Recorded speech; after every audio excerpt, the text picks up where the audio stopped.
All right, what is going on, everyone, and welcome back to the Mets Weekly Podcast as we are live at this very moment on YouTube and on X to recap the Mets versus Marlins series, as well as the latest news and rumors in New York Mets land. But before we do that, I want to remind everyone to subscribe to the Mets Weekly YouTube channel for new episodes of our show that will be now recorded live after every series of games during the regular season. For those of you watching or listening on playback, you want to join the conversation in the future, make sure to turn on your those post notifications to know when we go live. For those of you in the chat, right now, we love reading your comments, your questions, your concerns. If you feel like you're being ignored, you're not. We're just going to be starring them throughout the show and try to pull up as many as we can to keep the flow of the conversation going. Make sure to follow Mets Weekly on X and on TikTok for my co-host right here, Frank's instant post-game reactions after every regular season game. Those are titled the Mets Frankly Postgame. And for our audio listeners, make sure to follow us on all of your favorite listening platforms to not miss the audio version of new episodes that go up at 9 a.m. the following day. Also, make sure to give us a 5-star review. It would be greatly appreciated. So without further ado, let's get into episode number 125 of our show. And let's just say the Mets did end this homestand on kind of a sour note. It was not a great way to end things. To be honest, they have been winning games. It's been record-wise looking okay, but they haven't really been playing great baseball. And there are some things that are very concerning that continue to be the trend. They have already played 12 games already. And throughout those 12 games, we're starting to see a noticeable trend with a lot of things of weaknesses and strengths, obviously. No real reason to panic on April 10th right now, 7:05 p.m. But there is things that need to be cleaned up. Hopefully things regress to the means and, we figure out the identity of this team sooner rather than later. But, there have been things of concern to look at it as, well, 8 wins, but a tough 8 wins. So, Frank, you are here as well. Another series has come and gone. We're 12 games in. Like you said, it has been hard fought, so to speak. These kind of pitcher duels, these 2-0s, these 3-2s. It has been just like kind of on the edge of your seat as you're like, what's going to happen here? Mets are putting guys on, they're not scoring. Mets are getting guys on, they're not scoring. Mets might be getting no hit. Mets might be getting 10 runs. I mean, that's just kind of the way it goes as fans. You just kind of never really know what you're going to get on a given day. But like you said, there are some things that are consistent, some things that are consistently good, but also some things that are consistently not good, which we're going to get to. But, right now, it's more so just kind of stick with what you got. Like you said, the record is good, though. Yeah. That's the thing. Not the greatest of competition, but, the way baseball works is like you got to play who's on the schedule. Like you've got to, just because it looks like it's an easy win doesn't always mean that it is easy win. I mean, almost anybody could beat anybody a lot of the time. So it's like, a lot of times you're like, oh, well, it's just the Marlins. Well, like we've said, we've seen the Marlins beat us so many times, even when the Mets did have really good teams. So when you play these teams, you've got to take advantage. And for the most part, they have. I mean, could they have won all of them? Sure, but, they could have lost more of them too. So I think the thing is that, like, you won both Marlins series. You swept the Blue Jays. Like, for the most part, you've taken care of business. I am very fascinated by the next series because the Athletics, who, like, maybe people didn't think of highly at the beginning of the season, they've shown some stuff, and I have found it interesting that we're going to get into like this, but like the Mets offense just being kind of inconsistent, and I've talked about it being built on the home run ball, yet we haven't really seen that yet. And some of it is probably the weather. I mean, the wind has been crazy, been super cold, so that could be a factor, but they've talked about this new ballpark the Athletics are in Sacramento. It's playing like a minor league park. It's almost playing like Coors Field. So I'm hoping that maybe this trip to Sacramento will kind of get these guys going a little bit, maybe help their confidence and just kind of get them to be where they're supposed to be as far as the power department. Yeah, obviously it's more just about the offense being consistent.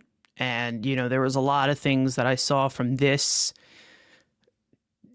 series specifically of just this typical Mets roller coaster of inconsistent offense of level 0 to 100.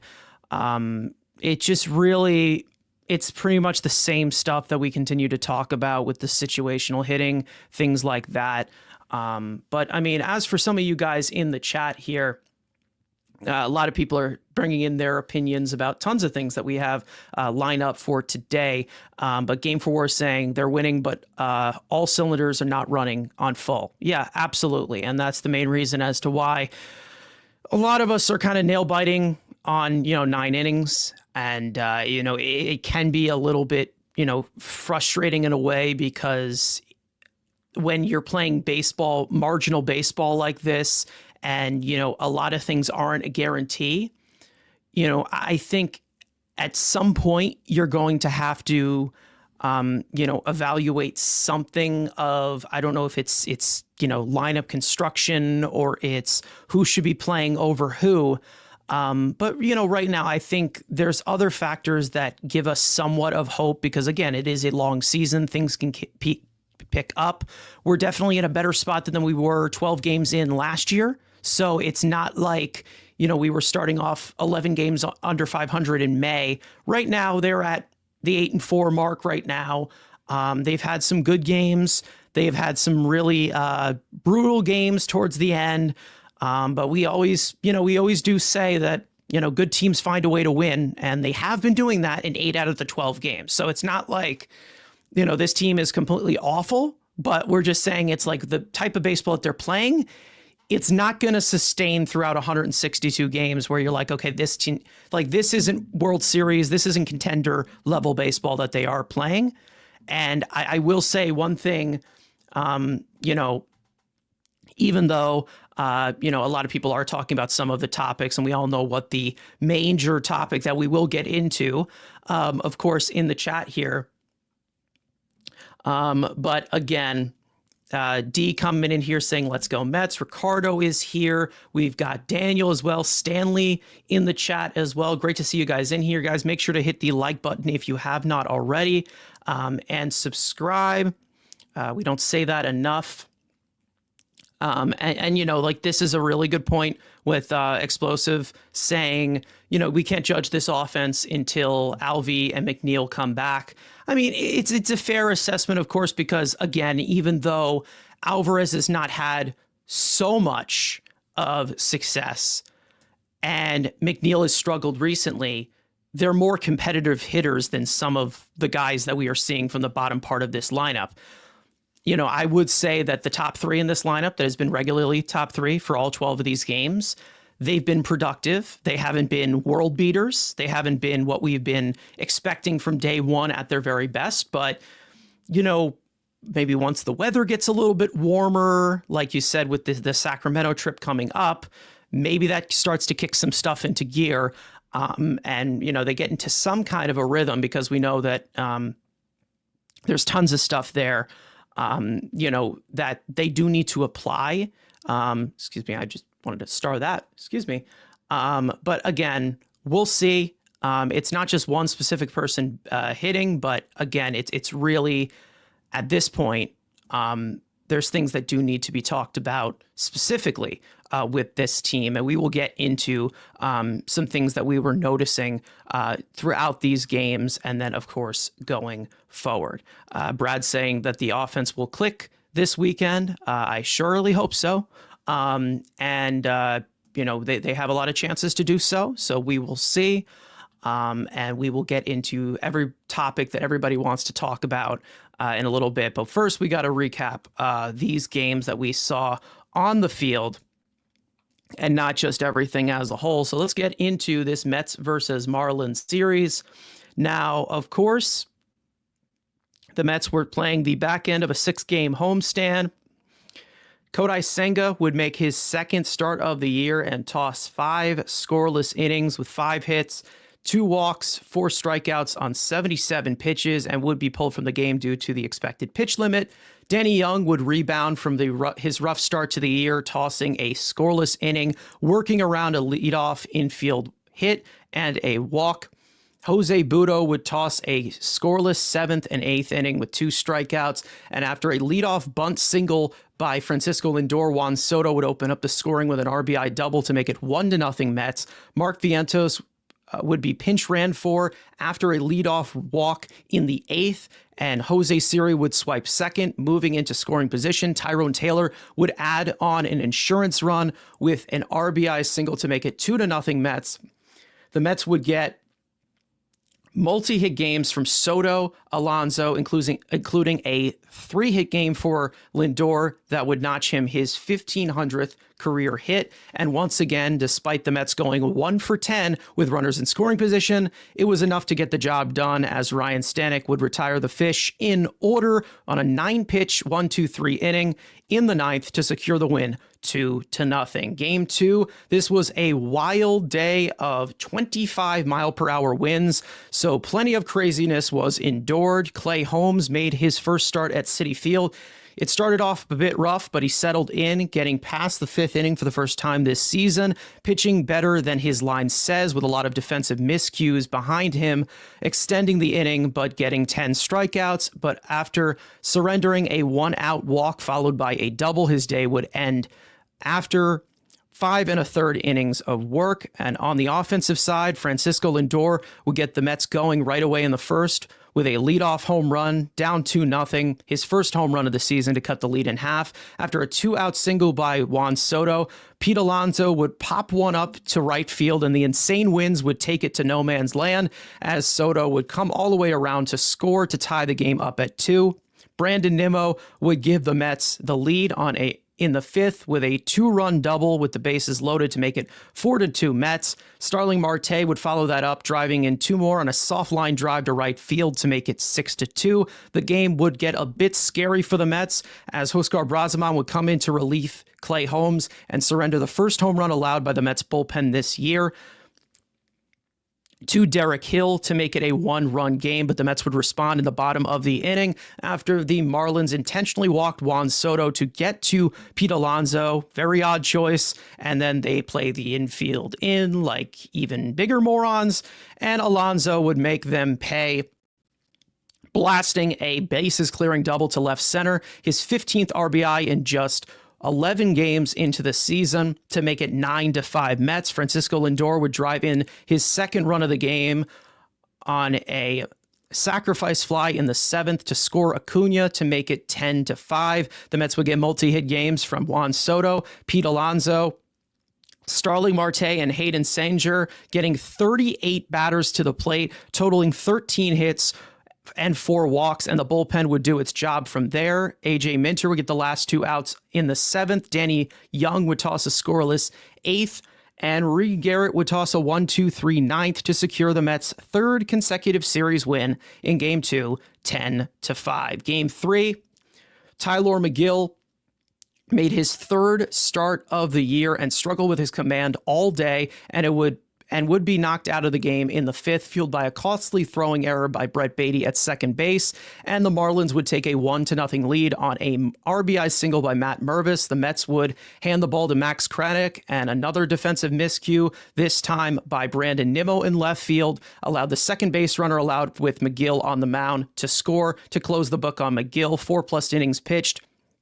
6 hits, 2 unearned runs, 3 walks, 7 strikeouts on 90 pitches. The Mets would completely fall asleep the Mets offense would completely fall asleep as their only hits would be singles from Francisco Lindor to break up Max Mayer's no-hit bid in the 6th, and Pete Alonso would lead off the 7th with a single as well.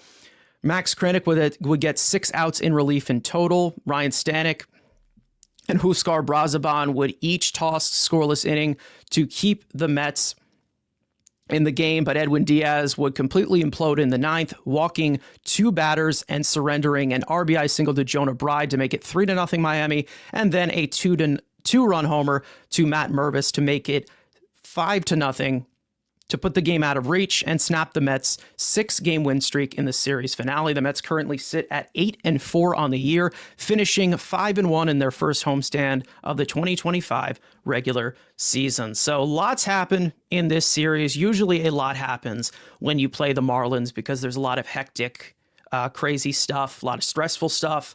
That's basically just the notion of the Mets playing the Marlins. That's basically just been how it is. There's plenty of takeaways. One game was very good results. One game was okay results. The other one was just a complete snooze fest, that being the series finale. Plenty to break down, some to like, some to dislike.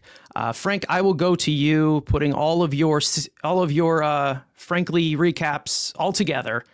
What a series. What a series, as it always is against Miami.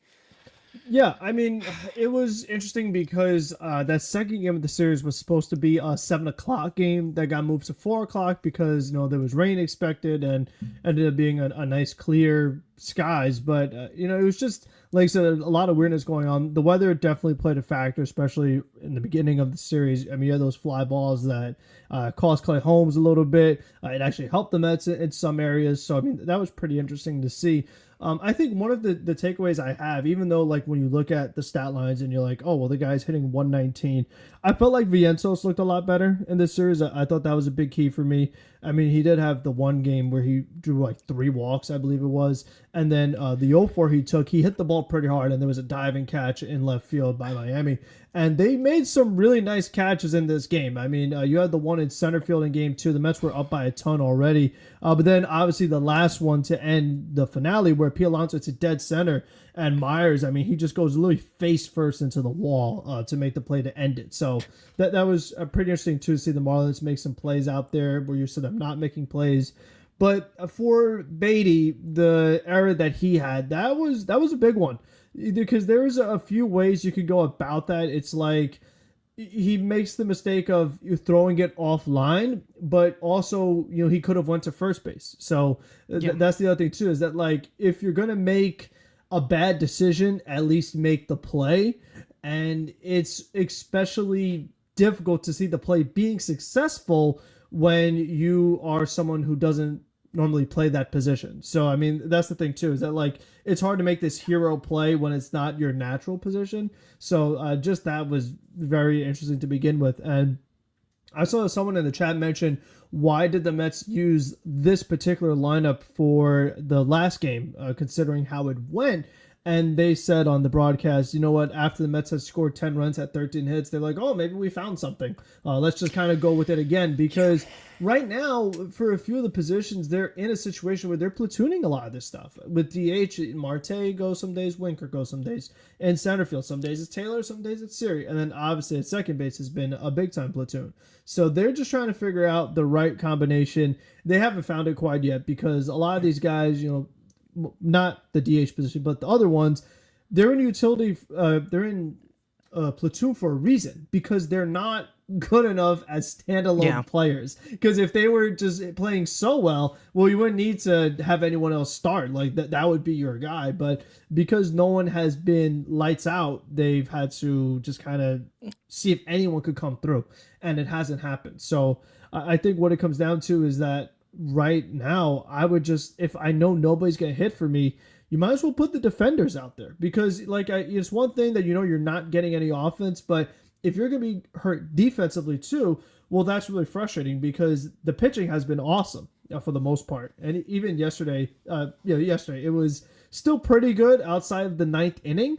I think that with how good it's been, you don't want to give these teams extra opportunities, because even though it's been good, it can't be perfect. So if you're making mistakes behind them, it just makes everyone's job a lot more difficult, especially when you have volume concerns with the starting pitchers. Well, okay, you're giving extra outs, you're making them throw more pitches. Now they can't go deeper into the game. Now you have to use your bullpen more. So it's like these little things where you're like, oh, I'm just trying to make a play here. But there are some instances where that one extra base runner ends up going a long way. So at least for second base, if no one's going to be hitting, at least give the natural second baseman. In Acuna, at least the defense is slightly better. I mean, he's had his mishaps too, especially in Houston. We saw like some not great plays too with the arm release point. So we'll see what happens. You know, they have some guys rehabbing, which we'll get to, but it's just been kind of frustrating when you're seeing how top. We knew the lineup would be kind of top heavy, but not to at least this to extent. to start this. At least to start. I mean, but not to this absolute extreme it's been where it's like, you know, the first three guys are doing very good, and then the rest outside of Winker has just been horrible. I mean, really, really bad. I mean, the numbers are just not good when you look at all these guys where they're at right now. Again, early in the season, but a lot of these guys, I mean, you're talking about like negative OPS pluses for Taylor and Siri and Baty, and a lot of these guys, it's like, I mean, even Viento's OPS plus of 22. There's these numbers that are disgusting. I mean, just really, really bad. So we'll see how if these guys could kind of get it together. But right now, it has been, like you said, a little stressful when you need the pitching to be so good because of how inconsistent the offense has been. Yeah, I mean, listen, I'm trying so hard not to flip out about the offense, only just because of, you know, there are factors of how the lineup is just not as deep. Like we've said, the lineup is not as deep as we expected it to be with two starters already, you know, to start the season on the injured list who we expected to get a lot of the playing time. The cold weather is definitely a factor. The cold weather was a factor in that game too, which really brings me to it. And people are going to hate me when I say this, but I kind of saw it coming in that in that final game where they were just going to completely disappear. Because again, you know, like you said, where they constructed the same lineup that they had from game 2 to game 3, where they thought they saw something like, again, there really wasn't anything besides Pete Alonso completely making the Marlins being idiots and being played. Like, there was a lot of bloop hits, a lot of things that don't happen regularly in Mets in games for efficient offense. So it's like, you know, the next day, one day they score 10 runs, the next they score 0. It makes sense. Why? Because you didn't have 25-mile-per-hour winds. Now, listen, it happened. The Mets played great baseball. But again, even with that, and another factor with that, it's also the Miami Marlins. You're not going to be playing them every single time. So, again, the Mets offense, I'm still seeing a lot of what we saw last year, where it's very streaky and very, 0 or 100. I don't think that it's as home run or bust as people are saying it is, but it's very indecisive. Let's say that. It's indecisive. Let's just say that, where there's no initiative and you have a lot of guys from the top of the lineup just carrying a ridiculous amount of the load. And there's only so many times where the pitching can hold up this way, because again, yes, the bats can be affected by the cold weather, but we're also seeing the pitchers get affected by it too. You know, it's just at some point, I think at one point, we have to realize that some of the stuff that they're doing is not going to sustain throughout a 162 game season. Like, yes, we're getting results and we're seeing this, and the record is 8-4.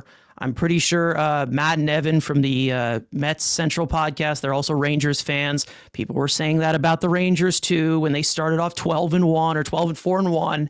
And look where they're at right now if you're a hockey fan. So it's like the record doesn't speak for itself every single time, especially when you have 162 games to be played. So those 10 runs that they did score, that's not going to happen every single time. And then it showed you the next day where it's like they didn't show up. Because, like, again, you take it, whatever, that's great. But like the Pete Alonso RBI that you got, what was it, to tie the game? The wind like it's making the ball twirl and everything. You know, things are dropping that you don't expect. A lot of catches are being made. Like and yes, I will say there are a lot of hitters in this Mets lineup who are hitting the ball hard, giving it good quality contact, and are due when the weather gets warmer. But I'm just saying, together as an offense, the Marte 2-run single, little, like, again, it's like, it wasn't going to be something that it's like, oh, it happened this time. It's going to happen every single time. And that's the thing. And that's why some stats that people use are not predictive and it's hard to judge.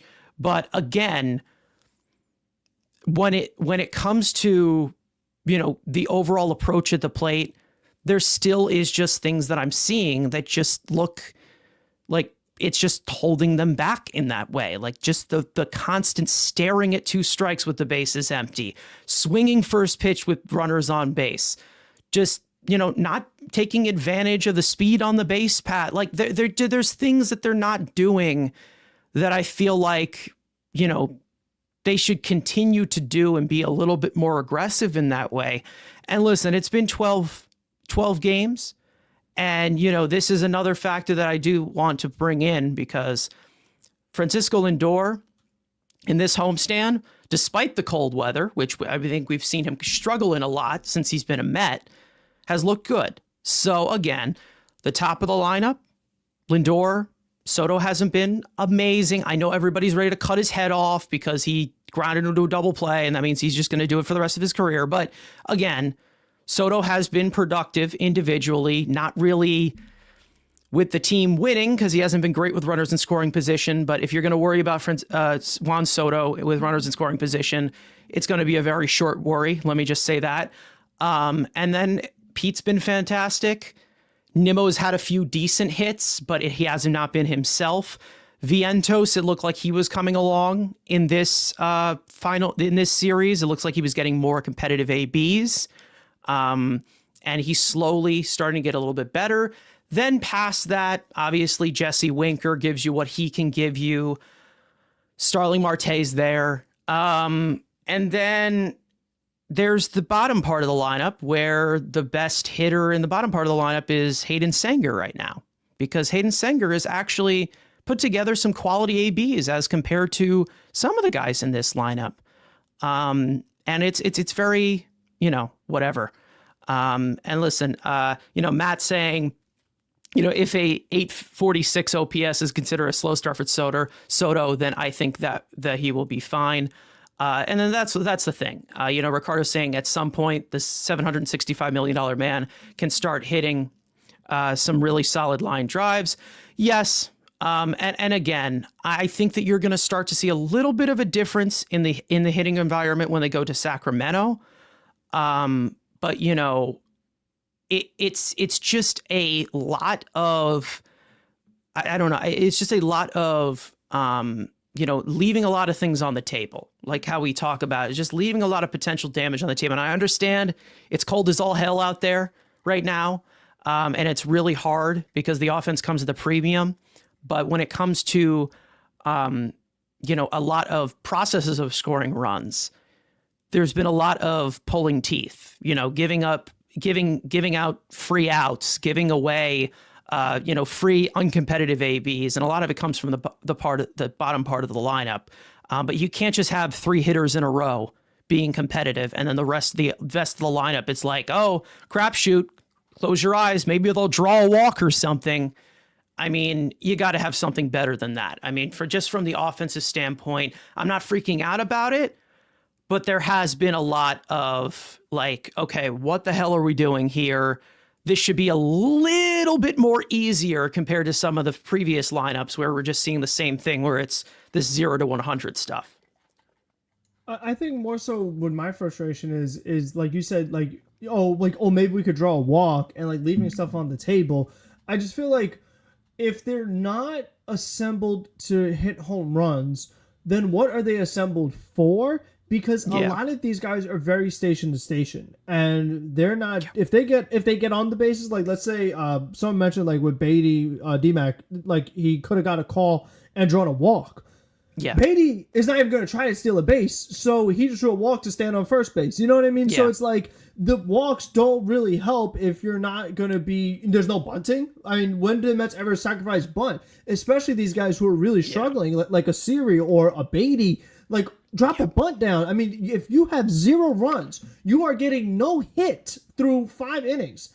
Do something. I mean, let's like we talk about, be more aggressive, a sense of urgency. Like when you have 10 runs and the wind's be helping you out, and the Marlins are intentionally walking guys and playing the infield in, being dummies, fine.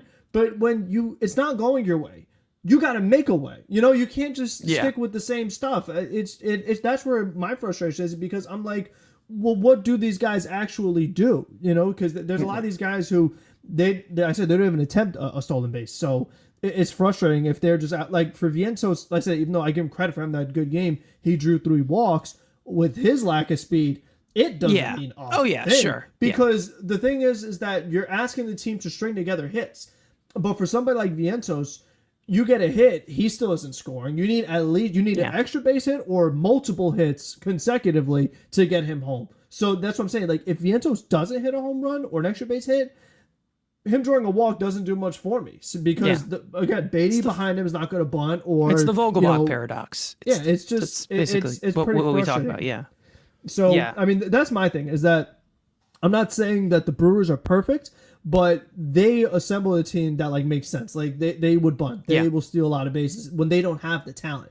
But it's like the Mets are in a different situation where it's like, no, you have star players that you paid a ton of money for. And you also have marginal pieces too. It's just you don't have enough that like the Brewers have or these other teams have. I mean, you have Tyrone Taylor. You have Jose Siri. You have, Francisco Lindor can even steal. I don't know if that's... Like, I'm shocked that Siri hasn't tried to bunt for a hit yet with the kind of speed and like all-out style he has. Like, I don't know. Put it down. You think he made contact with the ball?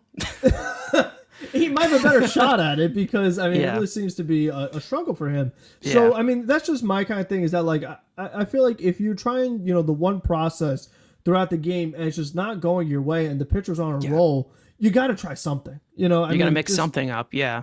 So that's kind of where my frustration lied. Now, what happened in the 9th inning, would it have mattered? No. But like you said, it's more so just like the process. Is that like that's kind of where you want to see the results, because you can't rely on facing the Marlins often and the wind being your friend and all the other things that were going on. I mean, you also, I don't forget, you had the catcher like going for a ball on the infield and he fell on his face. Then there was a ball hit right back to the pitcher. He overruns it. Like you said, that stuff is not going to happen, especially against the good teams. So that's the thing. That's what I'm saying. It's like you can't just wait for things to come to you. Like you can't just wait for things to come. You have to take that initiative, because again, even when it comes to the overall power, or it comes from just overall quality of contact that you're hitting for, pitchers every single year, less and yet less, throw inside of the strike zone. They are always looking for chases. They're always looking to miss bats in that way. So you're not going to get many opportunities in the strike zone as to where, you're going to be able to, slap around these base hits or whatever. Because, at some point when you're staring at some of these pitches, and listen, if you're swinging first pitch, obviously you better hit it. Of course. But we were also seeing some swinging 3-0. Like why? Like, what are we doing that for? Like, it makes absolutely no sense to me as to where the thought process, I feel like it's either indecisive or it's just not thinking at all. And there's another factor that goes into that. But we don't have time to talk about that. Maybe eventually we will if the offense gets even worse. But there's an identity here that... The most frustrating is the 0-2 down the middle. I mean, Marte and Baty have been the culprits of that. In the 2-strike counts, it's like, back in my day, like this is where the old man comes to me. Like there was a thing called... You get benched. There was a thing called like a 2-strike approach. And Soto does this. Like you'll see Soto, defensive hack, choke up on the bat. Move in the batter's box. Yeah. Yeah, like it's 2 strikes. You swing at anything close. You just try to make something happen, because if you're in 2 strikes and you're not swinging and it's not a 3-ball count, nothing good is going to happen. You know what I mean? Like if it's close, you could be out, especially with a lot of these umpires are, since ABS is not here yet. So I feel like, you want to see, like we said, see something, because down the middle, Like what do you what Yeah. more could you want? I mean, you would hope that like you're sitting middle, and if it's then you adjust, but you see down the middle and you don't do anything about it. Yeah, That's that was just the crazy. the only rough AB I saw from this from this series, because like again he's not right, Vientos. Again, he has not been great, but at I least think they might he's have given progressing him a, a green light little bit to try to get him going. They might be looking for a pitcher in It's the fine. crush just to kind of break the ice, maybe. But Yeah. I agree. But I think it's just because like they know what he's capable of, and the frustration has been very visible for him. Like I said, in my post, Yeah. we've seen him kind of throwing stuff in the dugout, seen him kind of Yeah. take the equipment off and like kind of throwing it into the ground. With Baty though, he doesn't seem Yeah. bothered at all. So No. everyone has a different way of processing adversity, but he just seems like Yeah. like, oh well, back to the dugout. Like, so Yeah. it's interesting. And again, we'll get into Baty because we're going to talk about him a little bit earlier than I expected that we would, because it just keeps getting worse. So as far as Vientos, what we're talking about, and then I do want to talk a little bit about the pitching for a second in this series, but as far as Vientos, we barely see him lose his cool the way that he has so far this year, and it obviously seemed to be getting to him. But I do think that when it comes to the complacency of Vientos, I think he kind of snapped out of it very quick, and he looks to seem more determined to just continue and grinding out these ABs, because again, these adjustments that he has made at the major league level, they really paid off for him so far. And I think that when he goes through a slump like this, it all really just has to do with how does he bounce back from it? How does he continue on so it doesn't continue to get any worse? When he got that frustration out, what was it, in Miami, struggled a little bit in that Blue Jays series as well. But the thing about what I like about Vientos is that he slows things down. And he realizes that sometimes when things get a little bit out of hand, because we've seen him get overzealous with swings before. There's a lot of swing and miss to this guy's game, and that's the main reason as to why people talked about potential regression this year from him. It's possible with the amount of bad pitches that he was swinging at last year, even though he had such a great year. So when it comes to, everything that goes on, with Mark Vientos' hitting, I like that he's able to dial it back and he doesn't let everything get to him. And that's going to continue to pay off. And it seems like even with him struggling, slowly but surely, he's starting to get a little bit better of quality of contact. He's starting to work some full counts. He's starting to work some 3-ball counts. He also, to be honest, this year, right now, if you were to look at his percentiles, he's 67th% in chase rate. Like there's a lot of swing and miss. So as of right, there was a lot of swing and miss last year. There is improvements that we are seeing when it comes to the swing and miss. It just seems like he's late on some stuff. Like it just really does seem like he's late. I think that eventually he will get going. And like we've said, with this upcoming series in Sacramento of a complete bandbox of hitting that it seems like that ballpark has become, I think, if you were to look at the quality of contact that you're seeing from Mark Vientos throughout this season, you are seeing a little bit of an uptick over these past, 4 games. You're seeing a little bit of an uptick. So slowly but surely he will start to get going. I'm not worried about it. There's nothing that there's no factors or underlying factors that says, oh, this is a problem. He may have been a one-year wonder. No, I'm not seeing that whatsoever. Obviously he got into a little bit of a stretch where it just wasn't great for him. And we will see where it goes. Same thing goes for Nimmo as well. Nimmo, a lot of the underlying factors for him, I'm not worried about. And it really all just has to do with, how it continues to sustain. But we will see how they do that. But again, I think, in terms of the situational hitting, dialing in, we know that Nimmo has been very rare. Like, it's a rare occasion because usually he's really good with runners in scoring position. Mark Vientos was good with it last year. Of course, Baty we'll talk about in a second. But it's all really just about the situational hitting and putting it all together. And I feel like the approach, they have to, I'm not saying simplify it, but I'm just saying like there has to be somewhat of a thought process or some type of plan B if things are not working. Because again, even though the pitcher is not great third time around the order or second time around the order, I think there's adjustments, and there's guys like Max Mayer who can shell out some other weapons that he can go after. So it's not like he's going to throw a fastball every single time or throw a slider every single time. So again, it's all about adjustments to your adjustments. It is a chess game on how to move these waves of struggling offense to struggling pitching to struggling offense. Speaking of the pitching, I want to say I saw a lot of Mets fans kind of throwing Clay Holmes under the bus. I understand that it hasn't been pretty for him, and compared to, the results that we were seeing in spring training from him, this is a little bit different. I think we're in the right direction right now with Clay Holmes. It might take a little bit for him to get, some of his footing, but as for what he's been doing right now, we have had the defense screw him in every single one of these starts. And when you are adjusting to trying to be a starter and having to throw extra pitches, the sequencing can be messed up. Now, yes, the walks are an issue, and maybe there is a certain adjustment that he makes.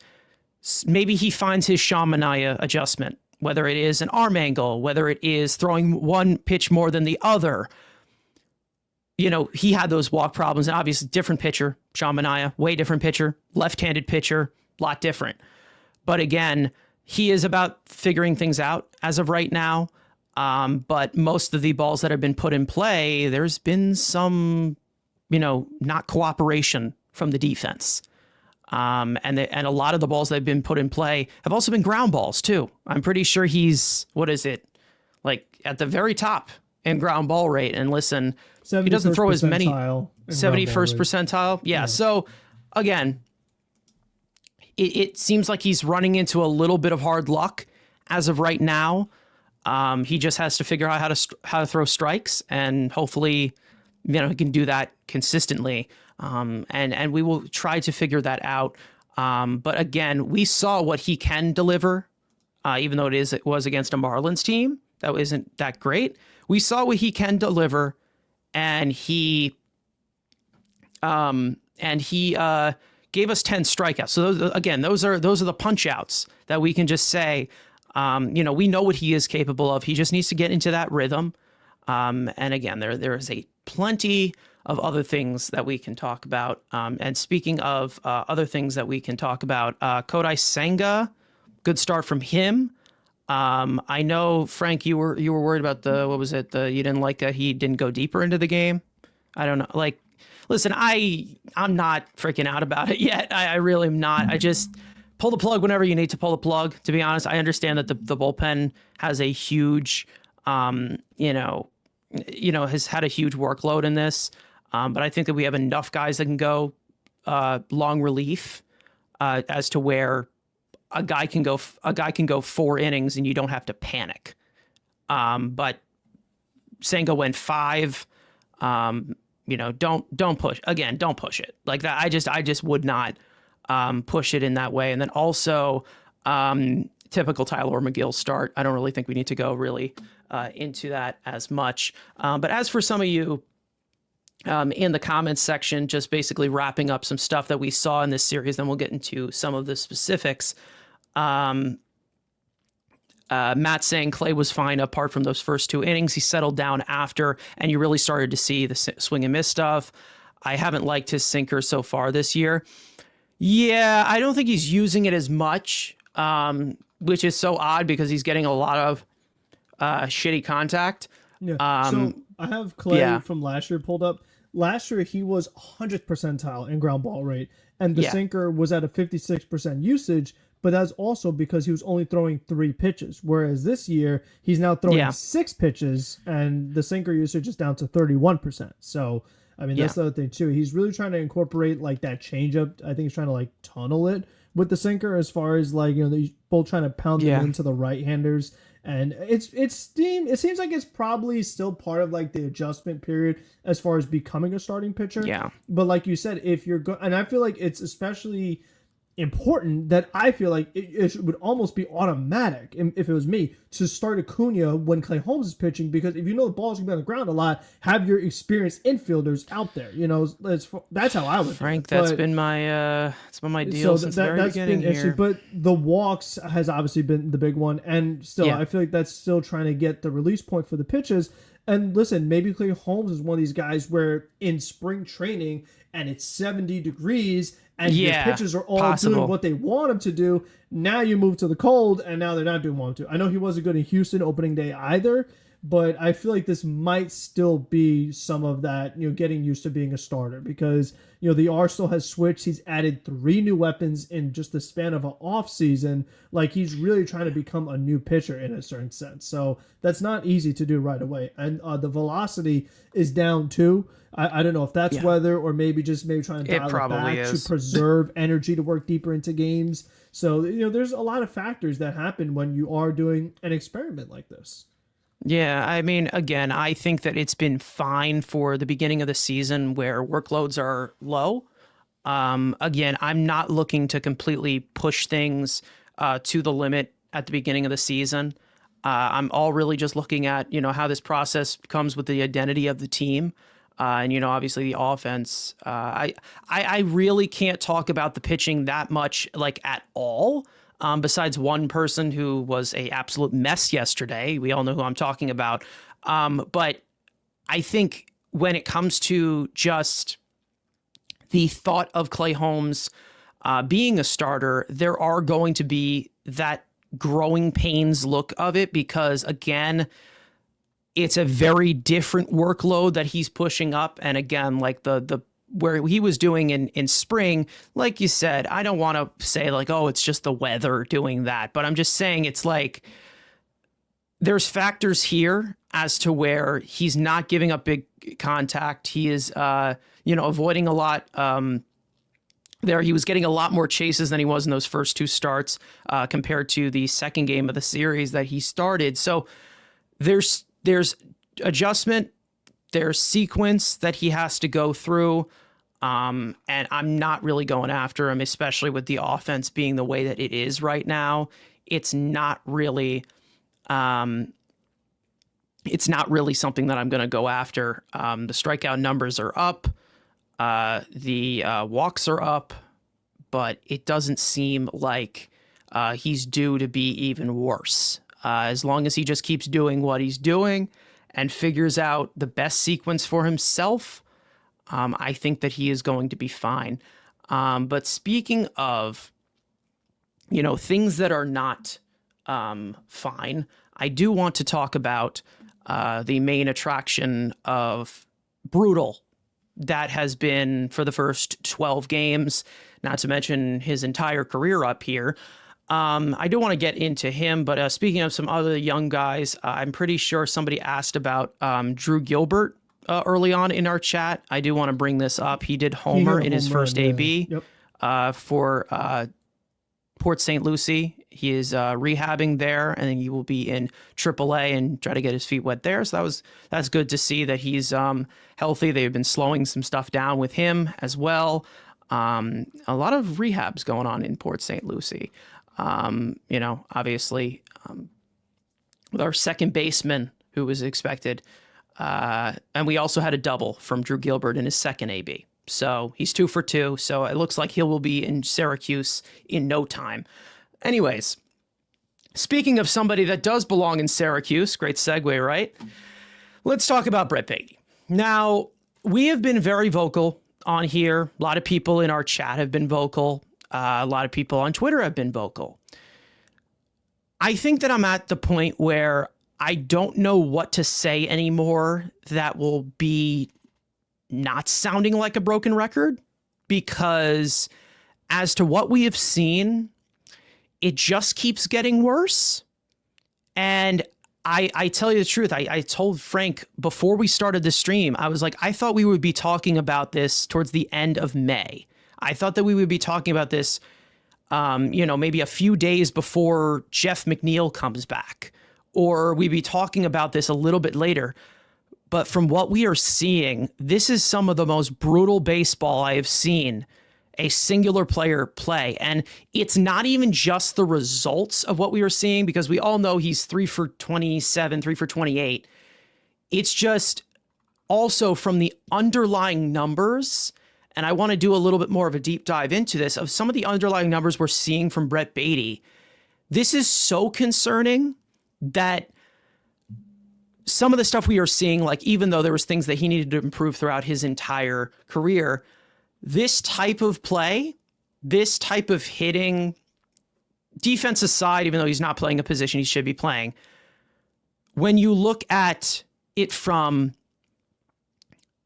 what we are seeing right now, it's uncompetitive, and he doesn't even look rosterable at this point. You can't, like, he doesn't even look like he should be with this major league club. He looks nowhere near a major leaguer, nowhere near whatsoever. And this isn't a young guy. This is a 25-year-old. So as of right now, best way that I can describe this, brutal beyond repair. Now, as for what we're seeing in 2025, so far, like I said, 3 for 27, not a great start, not a great start results-wise.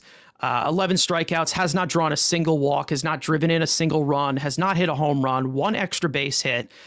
He has a negative 28 weighted runs created plus. He has a 113 weighted on base average, which is on the same scale as weighted runs created plus. A negative 3 wins above replacement. And for his entire career, as Yankees legend says in here, a career negative 1.1 career wins above replacement. Not great. OPS plus of negative 25. Just not great. Now, if you were to look at the league percentiles of things that show and project some of his hitting tools going forward, there really isn't much promising. Now, as you can see, some of the stars that you see next to a few of these percentiles, there's about 4. You have pull rate, center rate, oppo rate. Those are the non-efficiency percentiles. Those are the percentiles that are just tendency. And they don't really say the full story, and they don't really contribute to the league average as compared to the league average. So obviously, pulling the ball does not do anything to his stats compared to other players in this league, because pulling the ball is different for everyone. Not to mention, you can pull ground balls on the ground. Ground balls on the ground. All ground balls are on the ground. You can pull ground balls. You can pull line drives. You can do all of that. So again, that doesn't really factor into much, but it really does show about the frequency that you are seeing. But again, as for the overall quality of contact that you're getting, overall hit probability, which is expected batting average, that's in the 3rd percentile at 158. Expected slugging is 195 in the 1st percentile, which is the league's worst. You are seeing 1st percentile xwOBA, which is quality of contact. So even though he is hitting the ball hard, and you are seeing 70th percentiles in hard hit rate and average exit velocity, like I said last episode, you are seeing him not hit the ball in a quality way for the sweet spot. And I talk about this all the time with Brett Baty. The barrel window's just not there whatsoever. And he's just not making swings that could, connect to the baseball to obviously give it into the barrel rate where he's not pitching into, to any power. Obviously, the whiff rate is in 9th percentile as well, 26th percentile in chase rate, just some awful swings. And also another piece, which is also the stat I like to call the Vogelbach stat, called strike and whiff rate, which is the combination of called strikes and whiff rate. It's also the best way how we calculate control and command. 29th percentile, which I think is even worse compared to what it is on there, because he was still looking at strikes. I'm pretty sure I can get an update on that. So again, as for what Brett Baty has been doing, like I said, beyond the results, because the results are terrible, but from what we are seeing in totality of the hitting tools, this is some of the worst hitting I have ever seen. 16 balls being put in play, some that he's not even making contact with. Frank, I will swing it over to you. We did see a report from Andy Martino because he wanted to say, and he loves to break, news that Mets fans don't want to hear, that the Mets are not close to optioning Brett Baty. So they're going to still continue to give him chances. But this is some of the most brutal baseball I think I've ever watched from a single player, and we have seen some really, really bad Mets players. Not even just from results, but we're just not seeing anything. No hard luck, no good luck, no anything from him. And it's starting to translate from this field. Let's just say that. Starting to translate there too. After the costly error he had yesterday. Just an awful performance from Brett Baty to start the season. What are your thoughts? Awful. I mean, I couldn't agree more. It definitely has been an awful performance. It's been an awful watching experience. And like you said, I mean, we've seen some bad players. And I think to go one step further, is he the worst player we've ever seen? He's in the conversation this season, but it's definitely one of the most disappointing players we've seen this season because, like we say every year in spring training, we see that there is talent. Like with his prospect status, there was expectations. With where he was drafted, you thought he was going to be a solid player. He was supposed to be a good player. And every time he's in the major leagues, it just doesn't happen. And you would think that with the more opportunities he's got, as he's getting more major league experience, then maybe he'd be a little better. But at this current moment, this is the worst we've ever seen from him, and I don't think it's particularly close. He has not drawn a single walk this season. Like we said, he finally got into hitters counts in this Marlins series. That's embarrassment. That's almost impossible. We thought that Jose Siri would be someone who would have a tough time getting on base. He's drawn 3 walks this year. So, I mean, if Jose Siri has 3 walks and he swings at everything and can't hit anything, and you have 0, then you are really doing something wrong at the plate. And they're talking about it on the broadcast, but he's in between. He's defensive. He just doesn't look like he really knows what's going on there. And he's now taking these little late hacks, finally with 2 strikes, but like you said, it's just weak ground balls. The ground ball rate of over 60%. That's the worst because we thought it finally improved at one point. That's also a career worst, and he's had a ground ball problem. Yet this is the worst one. So it just has been very frustrating, especially considering that we said it before, but like we've seen him have good spring trainings before, and this was his best spring training by far. He made adjustments to the way he's hitting. He's supposed to be driving the ball, but those hitting adjustments that you make and trying to really guide the ball with your hands. It doesn't work if you don't hit the ball first. So I mean, he's having such a hard time just making, like you said, quality contact with the baseball. That whatever he's doing with his hands is not going to matter if he doesn't hit it first.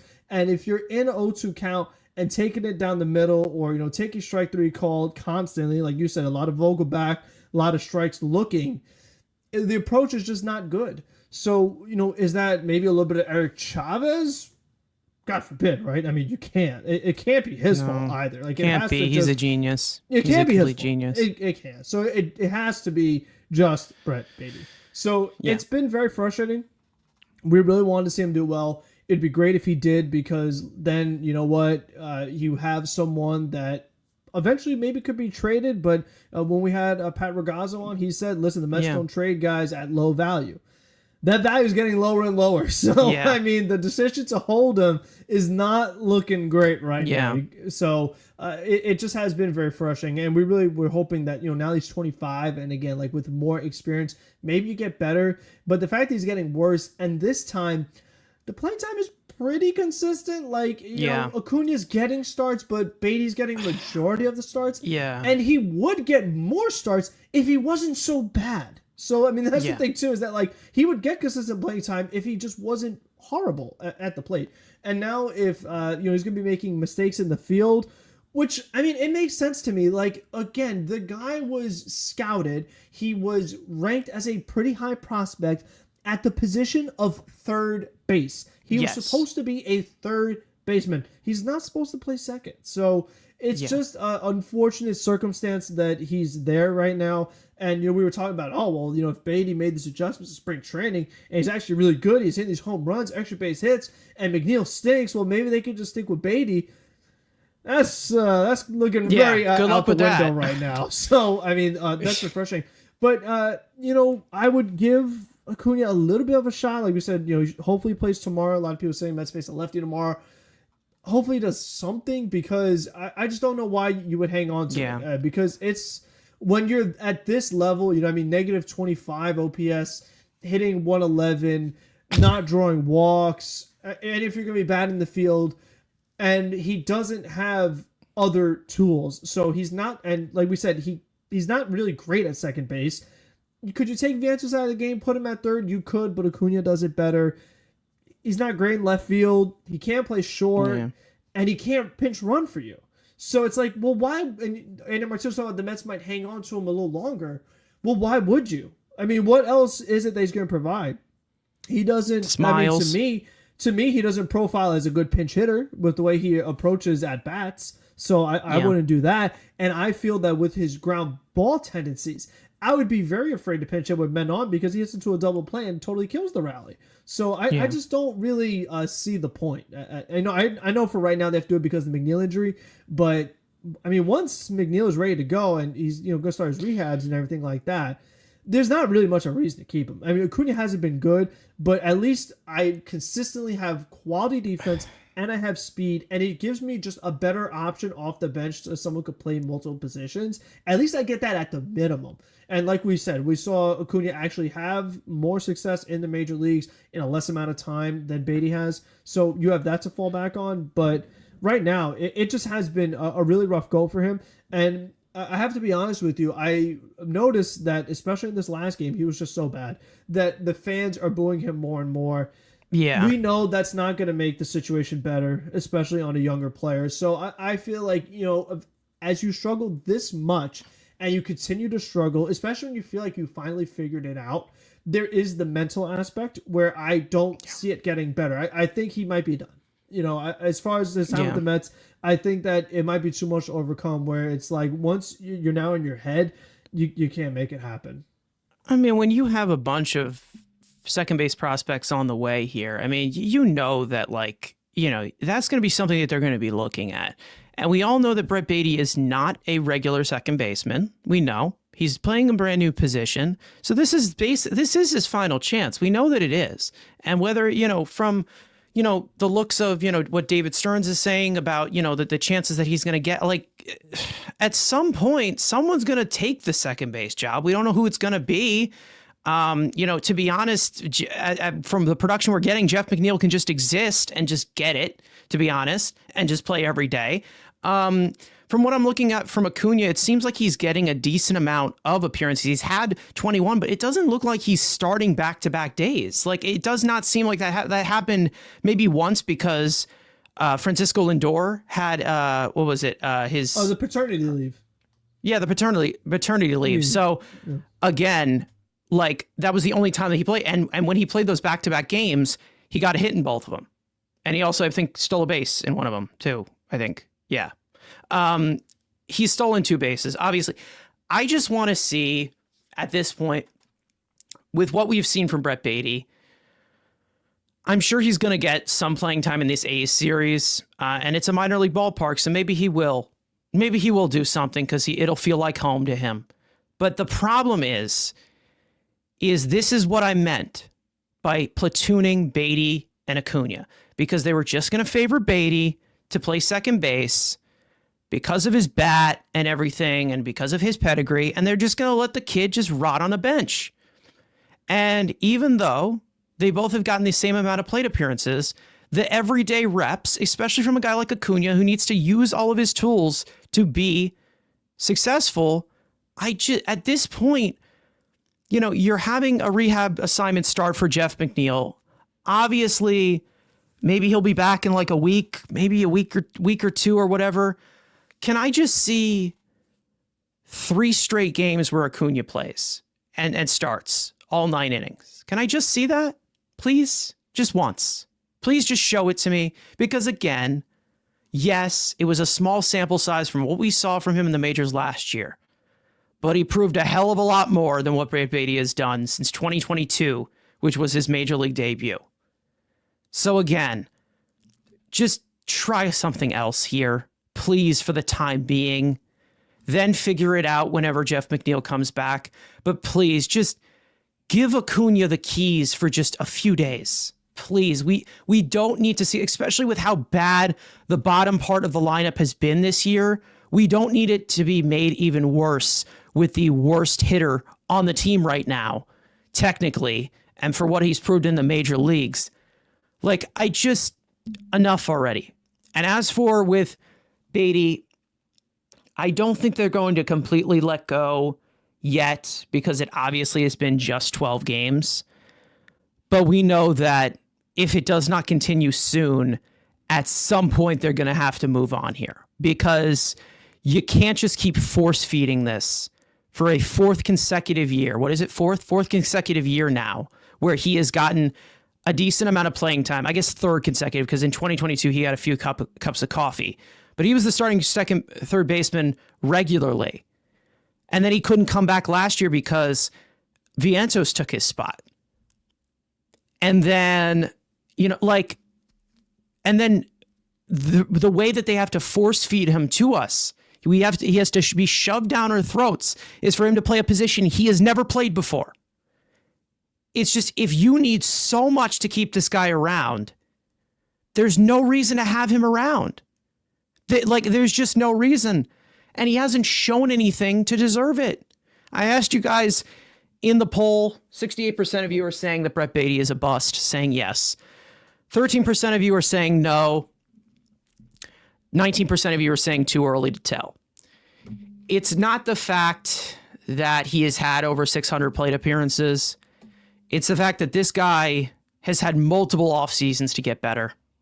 He's had multiple spring trainings where he has shown us promise, and it still just doesn't translate. It's fool's gold at this point. How many times are we going to do this? I don't know how many times we're going to force this out there until we say enough is enough. And at some point, they're going to have to make that decision, because they can say as much as they want, we think highly of Brett, and we still think highly of Brett, and we're high on him. We still believe in him. But if it's not coming, it's not going to be coming. And especially like we've said with this offense, the bottom part of the lineup is shit right now. It hasn't done anything. The best hitters out of this lineup is an injured interim starting catcher right now, and the 3rd string catcher, as it was expected to be, who was working at Whole Foods last year. I mean, this is pathetic. It just is. And I just don't see, anything. And that's the thing.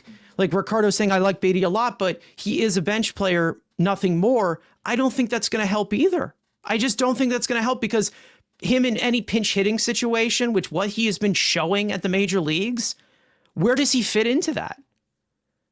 It's just another situation where you're like, oh, well, Starling Marte can hit singles against lefties. It's just such a small window of things that he can do, but he's making league minimum. Starling Marte's making $20 million. So it's a different extreme. But again, I don't know how many times you can continue to do this before you call a spade at some point. He's not good. He isn't good. He hasn't been good at the major league level. And this is multiple years coming. This is also someone out of that big 4 that we've talked about, even though there has been injuries throughout. Baty, Alvarez, Vientos, Mauricio, that top 4 before the new regime came in. Baty was expected to be the most MLB ready by the time he came up, the most seasoned, because he was obviously brought into this organization when he was 19 years old. Did he fail 5th grade? I don't know. But who knows at this point? But also just mentally as well.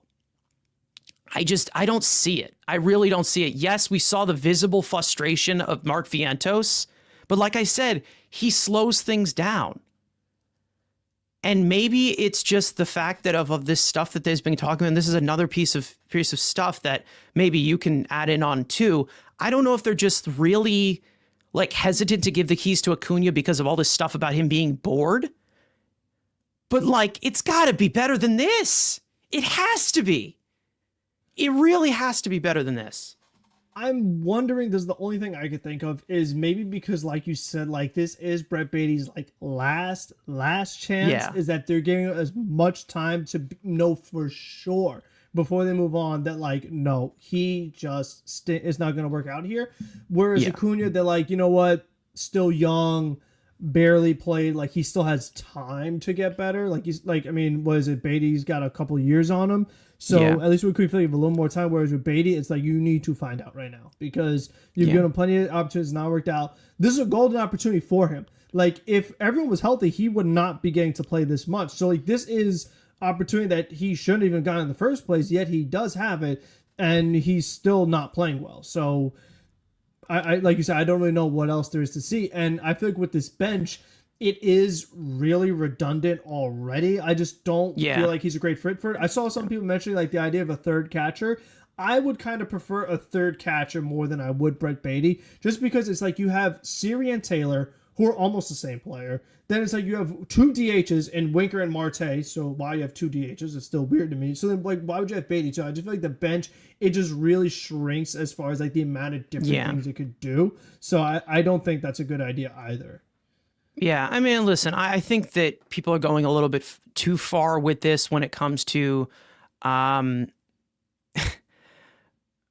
it comes to a lot of, you know, situations of, you know, the revisionist history and saying, oh, we should have brought Iglesias back with this whole thing. I don't think we all really expected Jeff McNeil to get hurt. I mean, he's been banged up a lot recently, but again, I don't think we expected this situation. I also don't think we expected Nick Madrigal to just drop dead, like completely, even though he's had an injury history too. Might have been a blessing in disguise because I wasn't looking forward to watching him. So it might have. It might have a little.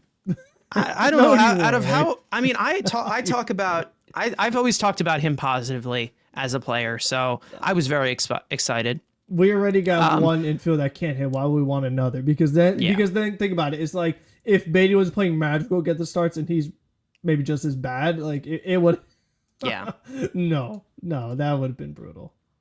Yeah, I don't even know what to say anymore in regards to this. With Baty, you know, I said it from the very beginning when he was doing well in spring training. I'm not there. I just can't. From what I've seen at the major league level, I just can't. I can't buy into it. And once again, you know, I got so much shit for that, saying that I'm rooting against him and I want him to fail. This is what you're seeing in front of you. Like, for what you have seen for him from the major leagues. I understand. If you want to root for him, go ahead. I want him to succeed too. I want everybody to succeed and be fantastic on this team. But that's just not reality. Some guys make it, some guys don't. Brett Baty look like he's not going to make it. And it doesn't look like there's, again, like we've said, with Mark Vientos before, with the whole situation with him, I mean, he bounces back. Like he finds a way to slow things down for him. When it comes to Baty, you're just seeing, oh, well, got to go to work again. Like it just continues. He just lets it get to him. And it seems like he has, because it doesn't seem like there's anything else. And obviously it's not going to get any better because, again, of the crowd just completely booing him, which, again, I understand the frustration of the crowd booing him. I don't boo my own players. That's not something that I prefer to do. But again, there was just expectation. Rip him on a with podcast this. instead. Yeah, just put exactly. Rip him on a podcast instead. But like, again, to the Mets fans out there, who hate my guts, because there are plenty of Mets fans that hate my guts. I'm pretty sure my co-host hates my guts at some points. But again, when it comes to, the reality of the situation here is, I'm not saying this just to brutally insult the guy. I'm not saying this to go after him completely as a person. I don't know him as a person. I don't know who he is. He doesn't know me. I'm talking about this generally from his performance. That's it. And from what we have seen from this performance, from how sarcastic I am and satirical I can be, maybe I push some buttons. Maybe I go a little bit extreme there. I get it. It's just my humor. If you don't get it, you don't get it. It's whatever. I can be an asshole. I get it. But again,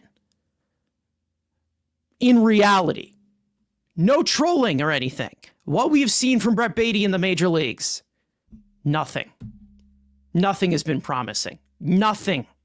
Absolutely nothing. And let's not forget, if you were on here, if you've watched our show for a long time, I have given credit to Brett Baty before. It's happened before. If I see something I like, I'll tell you. If I see something I don't like, I'm going to tell you. That's basically how our show goes. We're not saying it to be mean. We're not saying it to just go after a guy personally. It's not personal. It's about the entirety of the performance we are seeing on the field, the production on the field. So that's it. That's all. Never one time have we gone on this show and just completely attacked Brett Baty personally. Like some fans like to do in Instagram DMs for Francisco Lindor when he plays like shit. Have we once said anything about his family or said anything about... No. We never will. Because again, this is just what we are seeing. And if it sounds a little bit over-exaggerated, I don't know what to tell you. We're show guys. We're podcasters. We got to keep people entertained. So if we're just talking about one monotone level, I mean, that would not be very entertaining. So again, we're not here to talk about him as a person. And yes, I am sure this is deep inside eating him up because he's playing like garbage. He's not playing well. But again, at some point, not everyone can be a winner. Not everyone. Yeah, I'm just going to add final thing on this. Yesterday, they had the post-game interviews, and they had Brett Baty as one of them. Yeah. And Gelbs is just like, well, what do you mean you're in between? Like, you know what I mean? Like, they're really, like, that's the thing, too, is like between the booing, the interviewers asking him questions, and just kind of pressing on, like, why are you bad at baseball? Tell us why you suck. Like, it's not helping. You know what I mean? Like, it's a young player. Like, it's just not doing us any favors. So I just feel like if you're the Mets, why are you making him available for media? Like, come on now. You're not helping. Yeah. It's just, it's so damaged beyond repair as to how I see it. And maybe there's some people that still believe in him and maybe he does something else with another organization. But as of right now, he's still a Met. So again, this is not, and listen, we know the reality of the situation here. Okay. We know how it is in New York. This is a city that very instantly will chew you up and spit you out as soon as you have one shortcoming. We have seen young players develop well and handle it well. We've seen some not. And so far, we have not seen Brett Baty handle it fairly well. And he has not been able to perform. To be honest, to me, it's just like from a lot of the stuff, like from year after year after year, we're still seeing the same issues. I just don't see this being fixed. I just don't. Like maybe he has one game or so. Does he build on it? Who knows? I don't see it happen. Like I just don't. And there were some signs even from spring training when he wasn't playing, when he was playing fantastic, that I'm like, okay, like I don't know if this translates. I still don't know if this translates. I still don't know.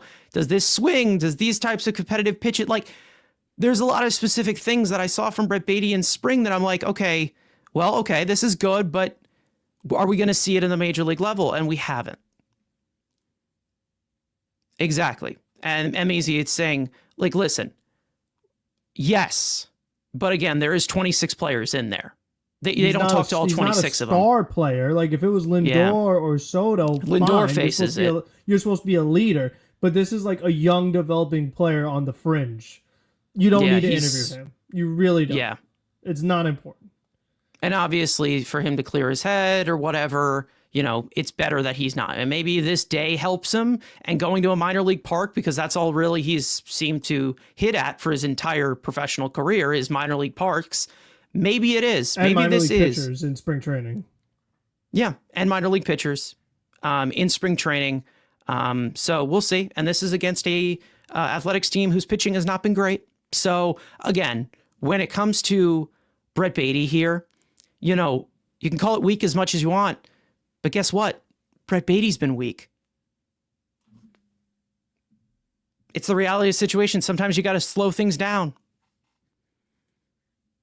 Again, I'm just saying it's like, you know, hanging him out to dry like that. Second base, a position he's not playing. Major league, a level he's not succeeded at. I don't know. I just don't see it. I really don't. I haven't seen it for years. And I know I get so much shit for it. And people, but I just, if you want me to lie, like I can't just sit here and lie. It's just, I don't know what to say. From what we have seen, do I want him to do well? Absolutely. And most of my jokes about him will continue to be sarcasm and continue to just be my humor. That's just how I am. What can I tell you? It's how I deal with things. It's how I cope.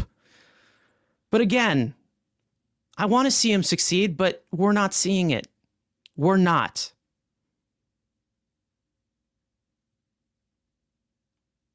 But whatever. Yes. Exactly. Do you think booing him's a good idea too, Easy? How about that one? Is that also a great idea? I mean, we have other stuff to move on too. I mean, come on. Yeah. Again, it's one of those things where I'm like, how long are we going to do it until we can't do it anymore, until this thing just gets like completely blown out of proportion? Again, we're just doing it based off of what we're seeing. Not from us. Because to be honest, after how he has played, we should have an explanation. We should hear stuff. Especially after all that shit he was talking last year about swinging. And then when people do the standing ovations for Turner, and then when they finally did it for Lindor, and all of a sudden you saw results happen, New Yorkers will do it. I'm not disagreeing. I know where we are. I've lived here my whole life. I know how New York works. I'm just saying that they're not helping the situation. That's all I'm saying. No, they're not. It's literally just the reality of it. We're not saying they're wrong for expressing their frustration, because we have frustration. We're showing it right now. Yeah. But again, it's not something that I will say, and it's not something that I would do. Okay? That's just me. I would not boo my own player. Again, I would just be like, oh, come on. Yeah. That stinks. Whatever. Again, personally, I don't know what is the deal right now. I feel like with how New York is, it's just damage beyond repair now. I just don't see this getting better. Maybe he just needs to play on the road. Maybe he's just a road player. I don't know. But it's just, I don't know how many excuses we can continue to make for him when we realize that, like, baseball's a business. And if you're failing at the business, if you're not contributing, somebody else will take your spot. So at some point, they're going to have to cut the cord on this. Here, how about this? There is research that shows that cheering is better than booing for player performance. There's your number for it. I don't care where we are. I'm just giving you science. How about that one? Yeah. Well, again, that's the mental part of the game. I mean, it is. It's the mental. And again, we are not saying that, fans purchase tickets. They can do whatever the hell they want. They can do whatever the hell they want. And, you know, there's consequences for everything. So if you do something illegal, there's going to be consequences. If you want to boo, fine, boo. Do whatever the hell you want. Not something I would prefer to do. I would not prefer to do that. And that's coming from me, who has not been someone. That's coming from me, who is not someone who has been in the corner of Brett Baty and saying that I think he's great. Again, we're just saying it's not helping. That's it. That's it. It's just adding flames to the fire. It's not the problem. The fans are not the reason why Brett Baty's not playing well. We're saying just the full-on atmosphere of New York. It is a rough atmosphere to be in for a young player. We know. We just know that. That's just a fact. It has nothing to do with if it's soft or not. Anyways, speaking of soft, my hat, very comfortable. Anyways, speaking of other things, because I feel like we've gone complete overtime here at this point regarding Brett Baty. Frank, I'm going to turn it over to you for the injury report. Of course, we've got plenty of guys who are, you know, on the cusp of coming back. The floor is yours. Alrighty, so starting off with one of my favorites, Jeff McNeil. Mets second baseman will travel to Florida to take live ABs before returning to game action. The Mets are hopeful McNeil can begin a rehab assignment for low A Port St. Lucie later this week. The 33-year-old infielder began the 2025 season on the injury list due to a mild oblique injury he suffered in the middle of spring training. The hope for the former batting champ is that with a hug and some nice love in his food, he will be able to get back sooner rather than later. Francisco Alvarez, my other guy, began a rehab assignment for low A Port St. Lucie on Wednesday night and caught 5 innings behind the plate. The 23-year-old is required to play back-to-back 9-inning games before activated off the injured list. Alvarez continues to recover from the surgery that he underwent in mid-March to repair a fractured hamate bow in his catching hand. If that doesn't work, I will just give him mine because we have to love our players and not boo them. Luis Torrens, Mets catcher, underwent an MRI on Tuesday afternoon, and the test came back negative. The Mets' 28-year-old interim starting catcher was removed from Saturday's starting lineup due to a right forearm contusion. Mets manager Carlos Mendoza stated that they expect Torrens to be ready sooner rather than later, but still remembers a day-to-day situation. Maybe some well wishes and some get better soon cards will get Torrens back. I heard that a kiss on the cheek works. That's pretty effective too. Yeah, that one's pretty effective as well. Yeah, that's something that I think can also work. They should add to Savant. I feel like that'd be a good metric. To be honest, like, cheered versus booed, like what percentile, how loud do they get, like with the decibels? It'd be a good stat to add. Yeah, it would be something. You know, and they also should have something. They also have something about that detects sarcasm. You know, they should have that. That's just a different thing. Anyways. As for some other things going on with this organization, we did get the day of our last episode. David Stearns had a press conference and gave some comments regarding some stuff going on with the organization, obviously with a strong start that we have seen, some of the usual stuff that we can take into any other way in conversation. But before we do get into that, I do want to remind everyone to hit the like button and subscribe. Turn on those post notifications to not miss episodes of our show that happen following every single series of games in the regular season. And speaking of the regular season, let's get into what we saw from the boss man who spoke the other day. Plenty of quotes that we are seeing. He talked about Brett Baty, like we have said earlier, which we had quite a topic on. He said that for both of these guys, if one of them does find their way back to the minors at when we get fully healthy, they are going to have other opportunities. We know that they will find their way back to the big leagues and they will get another shot. But I'd love to see one or both of them perform at the high level before we make any decisions. Mark Vientos as well on his struggles to start the year, obviously having a great year last year, saying he will snap out of this. Clearly, he isn't performing at the level we saw him last year, and he's not performing at the level that he wants, but the talent is still there. He's still a really good hitter. He's got a ton of power. We probably have to get him back to swinging at some more strikes, and I think he will. We also did get some other news about some prospects in the lower levels. Kevin Parada, former first-round pick a few years ago, who has really struggled in his minor league career. David Stearns went on to say that Kevin's had some ups and downs since being drafted, but we still believe in the player. He worked really hard over the offseason and came into camp in really good shape. We still like the player, and we're going forward to see how this year goes.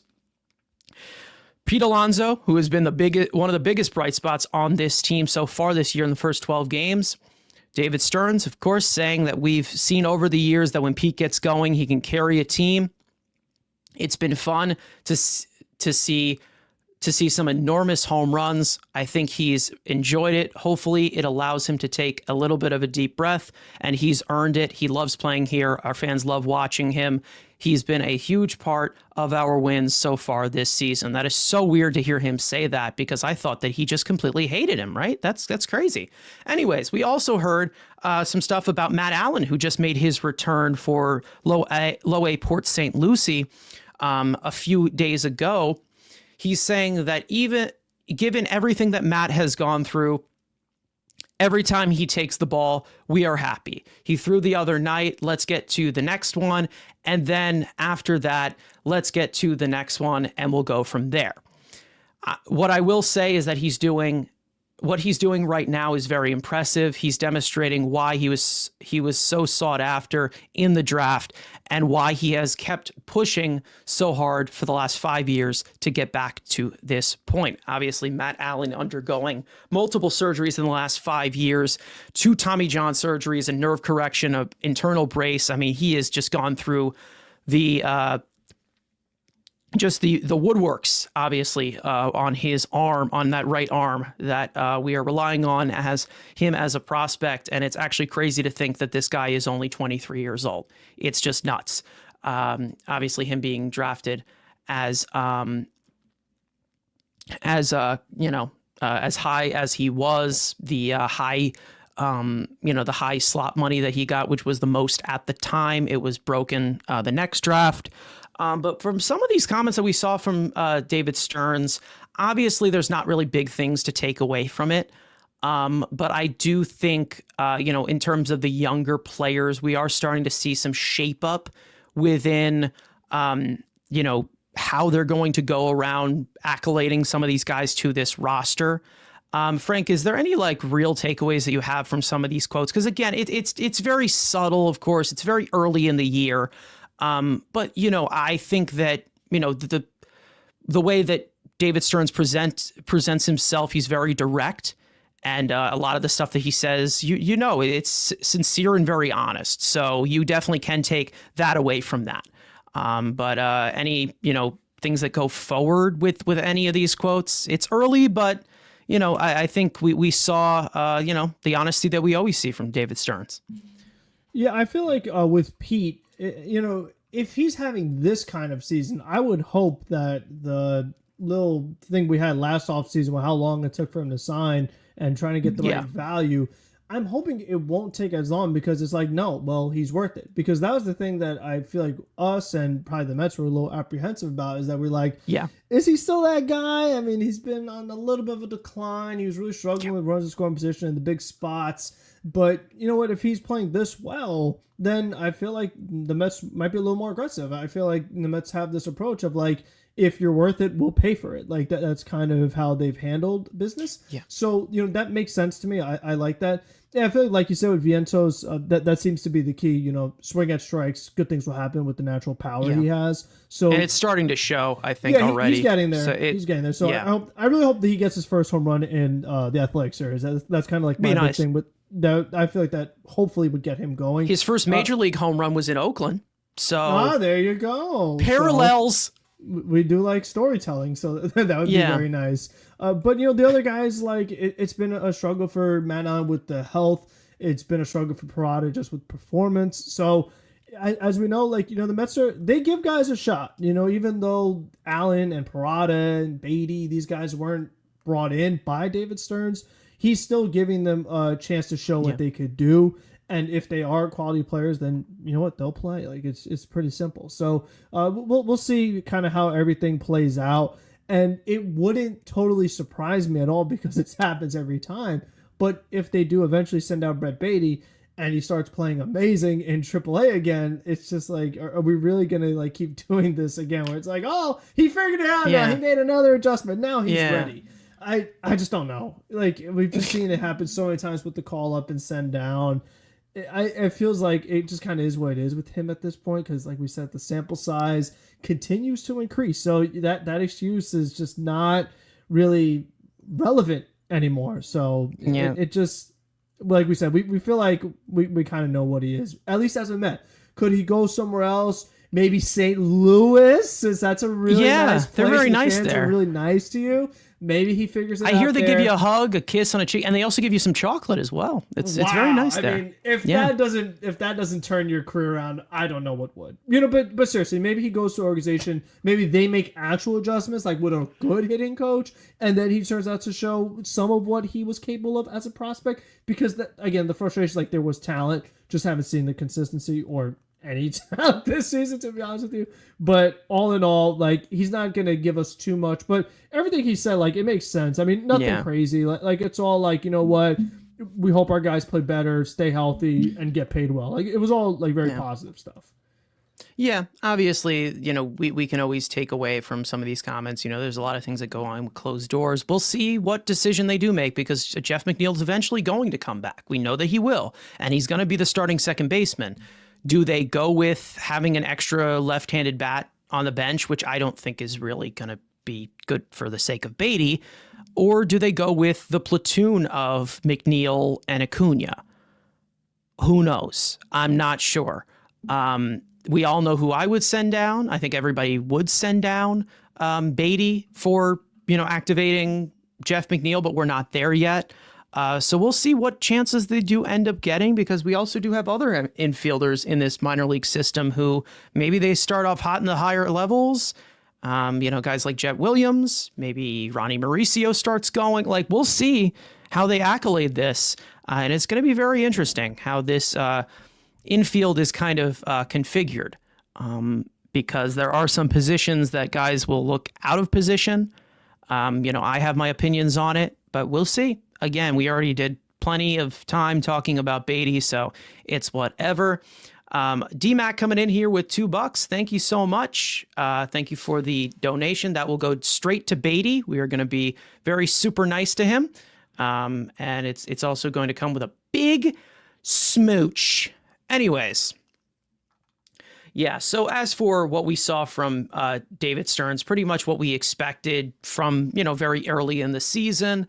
I know that the Pete Alonso talk is kind of elevated these last few days, obviously with him playing as well as he is, with Vladimir Guerrero Jr. getting his Who's contract extension, that now, with him as not an option down the line, and Mets fans are kind of like, okay, well, now it makes sense. We gotta figure something out here with Pete. For me right now, let's calm down right now. I think the offseason was so hectic in regards to Pete Alonso that I feel like we just need a break in regards to what his future is with the team. Let's just let him play. I'm not saying that I don't want him back. I'm not saying that I hate him. Okay. For those of you who were there for that process of his free agency and people were getting upset with us, I'm not saying it's just slow it down. It has been 12 games. All right, I understand, when Mets fans see one good thing in a small sample, they start planning the celebrity endorsements for these people. But it's just like, let's just slow this down. We have to piece together 162 games first, and then we can talk about Pete Alonso's future in regards to that. Because, again, there are other pieces of this roster that we don't know. Maybe there's going to be guys on this roster that we don't even know yet, because last year there was plenty of guys that came in mid-season compared to the opening day roster. So we'll see how that gets configured. Even Steve Cohen said, he's like, when we get to it, we get to it. I'd love to keep him around, but we'll have to see. And that's the best way to look at it right now, because again, yes, he's playing fantastic right now, but that's 12 games. And I just want to continue. I just want to see the team win first. Okay. And I'm also just tired of the talks about Pete Alonso's future, because I think we've had those talks for, I don't know, about 3 years in combined. Like, I just play some baseball. That's it. That's all I ask. Frank, is there anything you want to add there? Yeah, I would say when it comes to Stearns, if he could just find hitters and the organization could develop hitters like the way they do pitchers, we would be like an amazing team. Like if we can get our Max Kranick of the world from a hitting side, like just a guy out of nowhere who was in the minors a couple years ago and just turns out to be amazing, that would be great. If we could turn players who are really bad into good players like Griffin Canning, but on the hitting side, that would be awesome. Yeah. So Stearns, and again, Stearns was known for that in Milwaukee with the pitching. Like we're starting to see it come to fruition more and more as he's continued to be in charge of the Mets. I just wish he could do it for the hitting too. You know what I mean? It's like that would be so great if we could just get like some surprise hitters. We haven't gotten that yet. We've gotten some pitchers, and it's been very helpful, especially this season. But we could just get the hitting down. Oh, it'd be wonderful. Game for War saying, any update on Mauricio? Not recently, but it looks like he is going to play in Port St. Lucie when he is ready. I'm sure that we're going to get the update for that. I think that at the pace we're going, at least we're after the All-Star break. Maybe that's like the lowest that you see it. And then, like, you'll see Mauricio on the field, but you won't see him at his fullest potential until next year. No. He still has to get his power back, his strength back up. So, like, you'll see him on the field, hopefully, if there's no setbacks. But as far as, like, him playing what he's capable of, you're not going to see it this year, I don't think. It's going to be slow. And listen, he's still young as compared to some of the guys that are not young. And, we've been waiting to see some stuff, but, it's just that's how it is with, the ACL surgery, especially with the big frame that he is. He's definitely a bigger target for injury, so they're definitely trying to take it slow. But we will see kind of how they manage that. But to wrap up this series of the Mets versus Marlins, let's do it the best way we know how, with everybody's favorite segment, studs and duds. One player that played well in this series, one player that did not. We have some specifics here throughout these 3 games. Definitely 3 different environments in 3 different games. So tough to recap here, but the type of baseball that I still want to put behind us and move on. Because it was a little stressful, this series. Let's just say that. Frank, I'll go to you with your stud for this series. What do you think? I'm going to take Francisco Lindor. He's definitely looking a little better. He had a 3-hit game, hit his first home run. And what I really liked, too, was he got the first hit when they were being no-hit. I mean, that's not the first time we've seen him do that, but it's just like, lead by example. At least somebody showed a pulse. At least somebody is showing some fight. Alonso was able to get a hit later on. Of course, Soto hit into a double play. But so it's like you got your one hit and it's just immediately erased. So that was really frustrating. But overall, he had a very good series. And I'm hoping that, like, slowly but surely, he's getting out of it. And it's hopefully less of a big hill for him to climb to get to where he's capable of. And for me, it's like my one thing with Lindor, at least for the first half, I just want to see him be an all-star as a Met already. Like, I want to see him get some kind of... Boy, would that be awesome. Just like get some kind of something for being a good player. I mean, it just stinks that, I know I've said this before, but like MLB doesn't have like all NBA or all pro where like, but I know you have like Silver Slugger, but like something for the end of the year, because he would win plenty of those. It's just he can't Don't they have all MLB now or something? They do, but it's not really this. I feel like it's not as like well known. It's just not the same. But it's like for something like him, I wanted to see him get some other national recognition for how good he's been for the team. And it just hasn't happened yet because of these slow starts. But it feels like of his slow starts, this is one of the better ones. So this means he has a better chance at making it. And, of course, having Soto hit behind you helps. You get more pitches to hit. But I just think overall, he's doing all right. Yeah, underlying way, from the underlying way, I will say compared to what we had last year during this time of the year. It looks great. Like he's like really, really close to getting back into it. And again, this is the type of ballpark we're going up that is a very get right for this offense. It'll be very, very nice to see. But as for my stud, I'm actually going to go with someone who I don't think anybody really was talking about that much in this series. But to be honest, after what I am seeing from the bottom part of this order, I really want to say that this Hayden Sanger kid is a breath of fresh air. I'm not going to lie. Not just because of how he's doing offensively and giving you somewhat of competitive bats, and he's not a world beater offensively whatsoever, but just the overall impact of when we get these extra base runners that the defense expends the inning to. This guy has a ridiculous arm. This guy is his prowess behind the plate that has been talked about internally by the Mets for years. I know that they like his defense. It's legit. It is legit behind the plate. I will tell you that. Stearns is not as great at blocking as Sanger is. We know that Alvarez has struggled a little bit with the blocking. From all defensive tools, this kid, I mean, he's saved our ass many times. He's hit okay for a 9-hole hitter, to be honest. He's hit all right.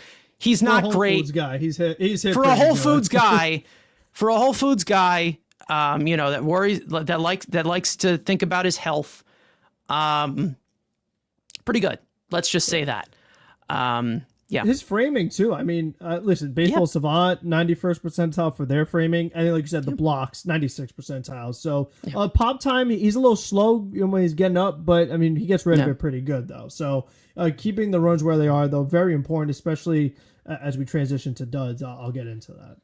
Yeah. I think, these types of things with the defense, especially with the new stolen base rules, it is so important. It is so important.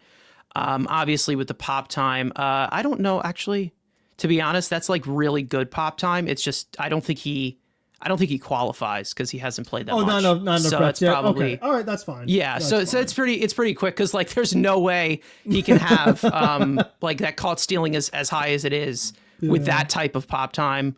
But again, unless he had I don't think that cannon, he's letting them get a head start and then just whips it. I mean, it's crazy to think. I mean, we didn't expect this guy to be on the opening day roster. He did make the opening day roster by default, of course, with Alvarez going down. And, for him to have more hits than multiple players in this lineup, it says a lot about the bottom part of the lineup. You know who I'm looking to? I think somebody said Sanger's a better hitter than Baty in the chat earlier on. He has been. Yeah, statistically. And then I'm pretty sure he's drawn better than 2 walks too or whatever. He's been better than Acuna statistically. Drawn 1 walk. Yeah. And I mean, Siri, it really... Taylor, like you said, the whole bottom half of the order. And it really does make a difference. It really does make a difference for what we were seeing behind the plate from him, because last year they were running all over us. I mean, Omar Narvaez was horrendous. I mean, he was horrendous as a Met. I mean, overall horrendous as a Met. Even though, he's not the McCannon. Again, they were running all over us. Yeah, they were running all over us and, expanding the inning with the defense from last year. They weren't winning the games that they're winning right now with those situations. And I'm not saying that's the main reason as to why, because, again, the bullpen's been great. The pitching has been great. We know that Pete Alonso has driven in, 15 runs already through 11 games. But, again, when it comes to Hayden Sanger, this guy has held down the fort fairly well. And we all know of the impact that Francisco Alvarez has on this pitching staff. Hayden Sanger, he's done a fairly good job with it so far while we are waiting for our number one guy to come back. Speaking of that number one guy coming back, side note, obviously, because sidetrack here, you have, I think your guys, McNeil and Alvarez, are probably going to play together in PSL. So maybe you might have some high fives, maybe some more kisses on the cheek might happen. I would be honored. I would love to. You never know. Yeah, I guess that's the running gag of today's episode. Anyways, Duds. I think there's one very indisputable that we talked about for a good amount. Frank, if you want to take it from there. I got a different one, actually, because we spent a whole segment, so I'm going to pick someone else. This is a guy that could use some hugs from Carson. Edwin Diaz. Dear God. Yeah, I was going to go with him too. That was rough. I mean, he couldn't finish the inning. 30 pitches. I say this a lot, but with Diaz, you kind of know right away what kind of day it's going to be. It's like if one of the first pitches goes to the backstop, or it's like a leadoff walk or something like that, like, you know you're in for a rough day. And the catchers have actually saved him so far this season a couple of times. So he's been one of the guys that's benefited from like the throwing runners out, keeping everything in front of you. Because when this guy's thrown into the backstop, it's like you need quality catchers that can handle just all this craziness that's going on. But, you know, the other thing that really bothered me too was the pointing up while getting up the home runs.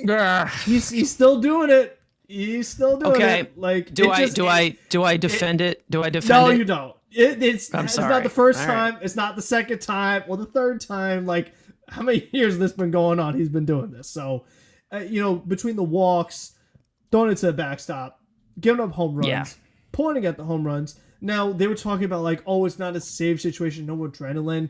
The Mets offense was terrible yesterday, but like, you didn't help us, dude. Like, you putting us further behind didn't do us any favors.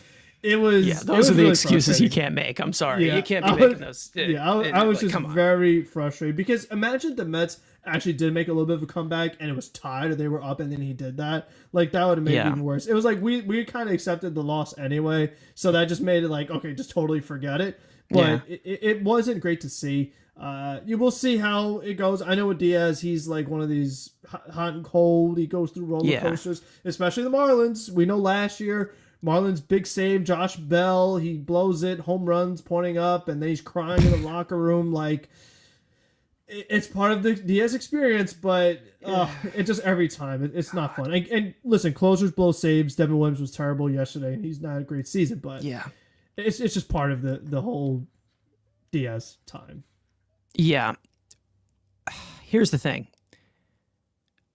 One thing I will say here is I knew with the start to the season that he has had so far that eventually it was going to collapse. I knew that there was going to be some kind of a collapse because not just necessarily just the fastball velocity or just the overall control of the strike zone. There has been just a slow pace that I've been seeing from Diaz where he's just not like, because usually he likes to work quick. It seems like he's overthinking a lot of things, and I get it. It's just not here yet, and I don't have concerns about the velocity because I know that from the way that, from certain mechanics, he's going to get there. And I'm sure you're going to see a velocity tick up if he pitches in Sacramento. I'm not saying it's a cold weather thing, but the cold weather in October, that's going to be a big thing as well. Diaz said he couldn't grip the ball, and again, I'm not here to make the excuses. One thing I will say, if you can't do that, then shut it down. Like, if you can't do it now, you're not gonna be able to do it in October. Like, I don't want to hear it. Like, come on. Yeah, I again, that is one thing. But also just getting into the swing of things. But just to be a annoying little Diaz shit right now, that home run he pointed up to. The usual Diaz home run where it's not a barrel. So that probably should not have left. But it did leave because the fucking win was insane. So what I'm saying is Diaz still is completely perfect and he's never made a mistake. And what I'm saying is I don't have any worry right now, but like the journey to get back there is going to be rough. I have a really strong feeling because, again, right now, the slider looks a lot better than it was last year when he came back. So it looks like he's still there. The problem is the fastball is very erratic right now. And that's something that he needs to tame. Maybe as the weather gets warmer, maybe as he makes some adjustments somewhat. But yeah, I would put Diaz in that category too, mainly because we had I think the top of the order due up, down 2. And again, it's not like we were expecting it, but he took us completely out of the game. I mean, it was like, it was completely far-fetched. Like 2 runs, maybe a tall task of how this team is going as of right now, but it's more doable than 5-0. So again, was not a great outing. One of the worst outings we've seen. But I saw this thing as a house of cards for a little bit, because of some of the Young pitches he's throwing. In a row gets the out in 4 pitches. You're like, that's concerning. Yeah, Like, I think Danny Young knows his role, as compared to Diaz. But again, I'm not here to make excuses for the guy. I think what had happened was, I'm not here to make excuses. We know he's the $102 million reliever, the highest paid in the game. And that can't happen. So there's going to have to be adjustments made. But there are some things that I think fans are worried about that I'm not worried about. But it's a fragile situation. Let's just say that. It was a fragile situation. And nobody pointed up like Hansel Robles. So I don't think Robles was the 100% guy of that. And that's the main reason why he's my least favorite Met of all time. And also just the fact that his presence alone was just dreading. Anyways, speaking of moving forward, let's preview this next series, which will be against the Athletics. Not the Oakland Athletics, not the Sacramento Athletics, not the Las Vegas Athletics, not the Philadelphia Athletics, just the Athletics. Thank you, John Fisher, for this.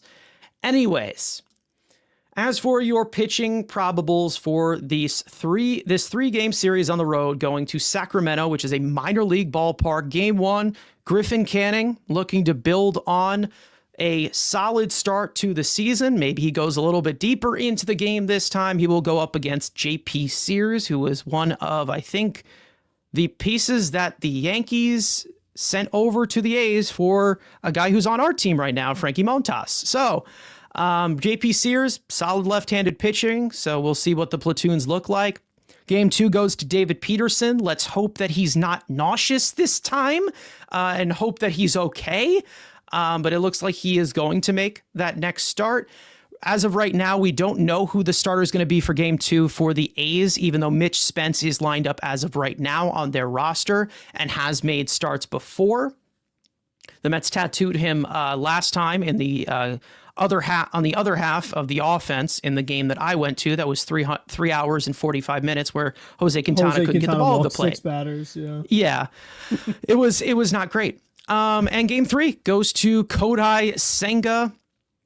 That will be at 4 o'clock. Game 2 is at 4 o'clock. We only have one 10 o'clock game, and we also don't have a Drew Smith to blow it for us. So again, hopefully things are looking up for the West Coast here. And we will go up against our old pal, Luis Severino, pitching for the first time not in New York of his career. Because remember, he was a Yankee for quite a bit. And, he got that bag from the A's, and we're happy for him. And we wish him the best, but not when he's playing the Mets. So hopefully, a team that, was teammates of his. And even though we don't have any catchers right now who caught him that are healthy, because usually catchers who caught them before know what to expect. We've seen Yan Gomes hit very well against Max Scherzer before in the past, things like that. But anyways, going into this series, do not take this very lightly. This is an Oakland team that's got big hitters. They have guys. Oakland, Carson. They're just this is a Sacramento redacted team that can hit. They have hitters. JJ Bleday, young hitter. Lawrence Butler, young hitter. Brent Rooker, young hitter. We know that Jacob Wilson can be a pest. We know, Max Muncy, their top prospect, he hasn't really done well. The other Max Muncy. Yeah, the other Max Muncy. I believe they actually have the same birthday, the one from the Dodgers and from the... Really? Yeah, that's crazy, wow. isn't it? That is really interesting. I got to look at that. That's very interesting. Tyler Soderstrom is on a tear right Beast. now. One of the hottest hitters in all of baseball. That just shows you a first round pick that actually does pan out. But again, as for their pitching, it hasn't been great for them. They are giving up a lot of homers. So we are looking to the power bats here. Yeah, and listen, it's the ballpark. You know, there's a little bit of absolutely. both. I mean, they don't have the greatest. Like I said, don't have the greatest. They're also giving up a world. lot of homers on the road, though, too. Yeah, so it's the combination of the greatest pitchers on the road, but it's like you might have a little bit of a shootout here, like a little bit of, like you said, low Coors Field like. I mean, like you said, Soderstrom 6 home runs this year, OPS 1,197, OPS plus 248. That's pretty great. Jacob Wilson hitting 396. You know, he's got 19 hits so far this season. I mean, absolutely crazy. And even Brent Rooker, he hasn't been great this season, but he's hit 4 home runs. Lawrence Butler hasn't even got it going yet, and like they're still putting up these kind of runs. Shea Langoliers, he's another one. Like that's another one. Entire lineup has been really, really good. Outside of like Urshela, they got some hitters, and Duhar, of course. So like outside of those guys, most of the guys have been performing really well. I'm most fascinated, obviously, by the Severino game. And one of the things I found very interesting is the way the Athletics have used him. They're working this guy very early in the season. For somebody who has quite an injury history outside of last season with the Mets, you look at his starts this season. In his Severino, first start, 99 pitches, 6 innings. Next start, 107 pitches, 6 innings. And then his most recent start against the Padres, 7 innings, 5 runs, 96 pitches. So they're really letting it go. And we'll see if it pays off them, because the Mets were very careful with Severino last year, and I liked that. But, you know, it's something that he's going to be out there. So, you know, get ready for it. So that's going to be very interesting to see how they approach that. But like you said, don't take it for granted. And I think for me, with how well a lot of these young hitters have been, I've actually really been looking forward to this series ever since the season started. Like, I've had this one circled for me because we've talked so much about like how good the pitching's been. Oh, it's been incredible. Max Kranick and Griffin Canning and all these other guys pitching really well. McGill's not going to pitch in this series, but I wanted to see, okay, well, how does it look when it's not the Marlins and it's not the Blue Jays? How does it look against a lineup that's actually performing really well in a really good hitter's ballpark? And it's not Citi Field in the cold. So I am just very curious to see like how this Mets pitching holds up. If it is as good as it's been so far, it was, you know, the best ERA in baseball at you know, for a little bit. So I want to see how it looks against this Athletics team. Now, for those of you who need some context about Tyler Soderstrom, he was the 26th overall pick in the first round, who the Mets passed on in 2020, taking Pete Crow Armstrong, who's no longer here. So, again, thank you, Brody Van Wagenen, once again. Soderstrom for Baez. That would have really sucked. They probably would have known in previous regime. I don't know. They probably would. There's some other guys here that were taken behind here. Oh, geez. Okay, that is a fountain of sadness. I don't even want to go down. Anyways, but again, this is going to be warmer climate, so we're expecting the offense to do well, and they're going to have to attack early because we know who's going to be coming in the ninth. That man, Mason Miller, is a monster. Okay, I don't think, you know, the A's don't get talked about as much.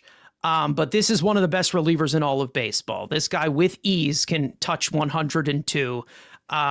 And I think the Mets faced him even in like the snow, sleet. He still does. Yeah. They were in Colorado, and he was sitting 101. 103. Yeah. Right. Yeah, he was sitting 101, top 103. The man's a freak. I mean, that's crazy.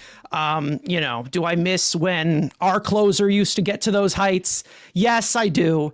But hey, he did it for. It is what it is. The country. It was that damn WBC. Am I right, Frank? That damn WBC.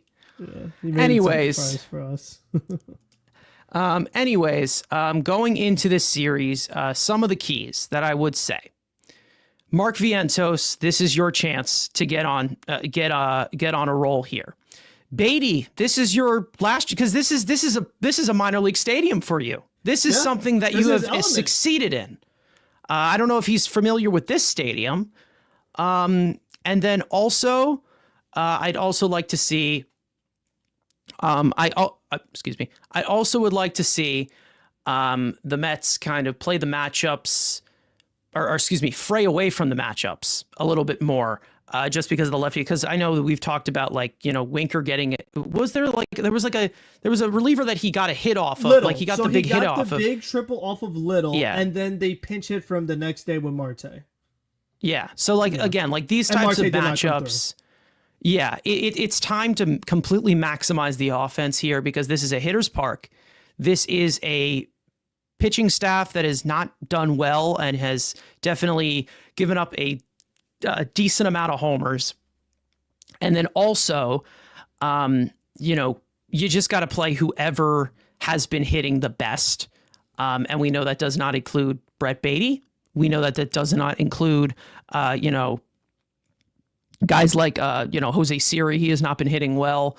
Tyrone Taylor got going a little bit in this series, little bit. For bottom part of the order.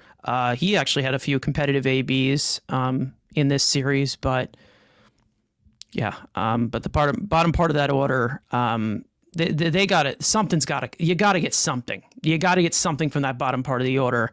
And if you do, you're going to have plenty of shots to do damage from the top. I mean, we know that it is, but you know, I think at some point, you know, it'll eventually all even out, and maybe we'll get to see it on full display in Oakland, in Sacramento. Man, even I'm having a tough time with it. In Sacramento, Oakland, Las Vegas, Philadelphia, Kansas City, and we're gonna see, you know, what this team is made of to go on the road here overall, and I really want to see. You know, a little bit more of efficient offense from what we have seen because it's been a little sloppy. Because again, you don't get that many chances in that warm weather because you're going to be going to Minnesota right afterwards. So again, that's a cold. That you want to talk about cold climates? That's a cold climate right there. And I don't think you know, going back to Citi Field to play St. Louis right afterwards for 4 games. I don't think it's going to be any warmer and any difference maker. Eventually it will get warmer, but right now they're just going to have to keep snuffing out these wins. But other than that, I think we'll wrap it up here. One final thing that I do want to say, because it was very noticeable in the baseball community these last past 48 hours, Octavio Dotel, just an awful tragedy. I mean, from hearing from what happened, I mean, that's like a new fear unlocked when you think about it, of like a roof collapsing. Like that is just awful. And you know, prayers to all the families of the victims as well. And Octavio Dotel, for those of you who don't know who Octavio Dotel is, he originally came up with the Mets. He was originally a Mets prospect, kind of flopped in '99, and he played for like the most teams, I'm pretty sure, ever. He's an immaculate grid legend for those of you who play that game. But that is, I mean, that is with the Yankees, he was solid. Yeah. So yeah. Shame. That is devastating. That really is. So you know, best wishes to his family and everything. That's nuts. There was a crazy story that came out. But other than that, Frank, I will swing it over to you. Going into this athletic series in Sacramento, hitting, maybe some hitting. That'd be cool. Be awesome. Not a bad idea. I mean, I think they could use some bats. Like I said, this is really the opportunity because, like I said, going to Minnesota, then home for St. Louis, that's going to be tough. So I feel like we said, the mental aspect, it's a thing. Contrary to what some people might think, if you feel like like I said, because you're seeing Vientos have that frustration, like you could literally watch it happen on the screen. You see it happening. He's really frustrated. If he starts to see some hits fall, maybe something fly out of the park, he'll start to feel a little better and settle down. Because we've seen with Alonso, a lot of it is mental with these guys. Because the Mets, as critical as we are on them, as hard as we're on them, they do have players with some talent. So a lot of times it's just a matter of maximize that talent, getting it to actually show on the field. And a lot of times what could hinder that is the mental part of it. If you don't have confidence, if you don't have rhythm, then you're not going to be able to show what you're capable of. So you hope that, like we said, Vientos and Baty, those are the guys I'm looking at. I like to see Juan Soto like extra base hit really get it going, not popping up. And then like one last note for Lindor, this is the second time this season the Mets have faced a starting pitcher who's left-handed since opening day of Framber Valdez. So we've talked about it, but the other teams have also been, it seems like, very conscious of saving their lefties for Nimmo, for Winker. So even like in the bullpen, Lindor has not really faced lefties. So I am very curious to see how his right-handed at-bats look tomorrow, because he hasn't really gotten many of them. And we know that, generally speaking, better average here from the right side. So I want to see how that goes, if that helps him continue this climb back to where he's supposed to be as far as his statistics. It'll definitely be a test for him against lefties, because again, we haven't seen that many plate appearances, like you said. He has been very, very balanced in production, I'd say, since he's become a Met as a switch hitter. But again, the lefty population has definitely gone down, so it's a little bit smaller of a sample size. D-Max saying in the chat, saying the stadium is 407 straightaway center. For what I'm seeing, from what I just looked up, just straightaway center, they're saying 403. So I don't know if they change it or something. Just a 4-foot adjustment for major league talent. I don't know. But 330 down the left field line, 325 down the right field line. So, the factors are there. They are there. And if the ball is carrying like Coors Field, it's there for you. It's there for you. And it's not cold. So it's not going to hurt to be jammed. Let's just say that. So, if you need some torpedo bats in that way, maybe that's the option. But this is definitely a offensive get right for this series, to get some of those reps before they go right back to a cold climate in Minnesota. But other than that, I think we're going to wrap it up here. For those of you in here, or for those of you who came in for a little bit, for those of you who stayed for the entire show, thank you guys so much for watching and listening. We hope you guys enjoyed the conversation. For those of you watching on playback, you want to join the conversation live in the future, make sure to subscribe to the Mets Weekly YouTube channel and turn on post notifications to not miss when we go live. Make sure to follow Mets Weekly on X and on TikTok. Follow all of us individually, including our third Mike, Andrew, who could not be here today. And as well as for on TikTok, following every single regular season game. Frank does his post-game reactions, the raw reactions. So maybe you get some emotion, some hard emotion if there's a rough loss, or maybe you get some excitement after a huge win. You never know what you could see on our TikTok and also on our X as well. But other than that, off to Sacramento we go for a team that does not want to be identified for Sacramento. And we will be playing, like I said, the Kansas City, Philadelphia, Oakland, Sacramento, Las Vegas A's. It really rolls off your tongue when you think about it. Anyways, final thoughts, of course. Let's go Mets. And we will see you guys next time.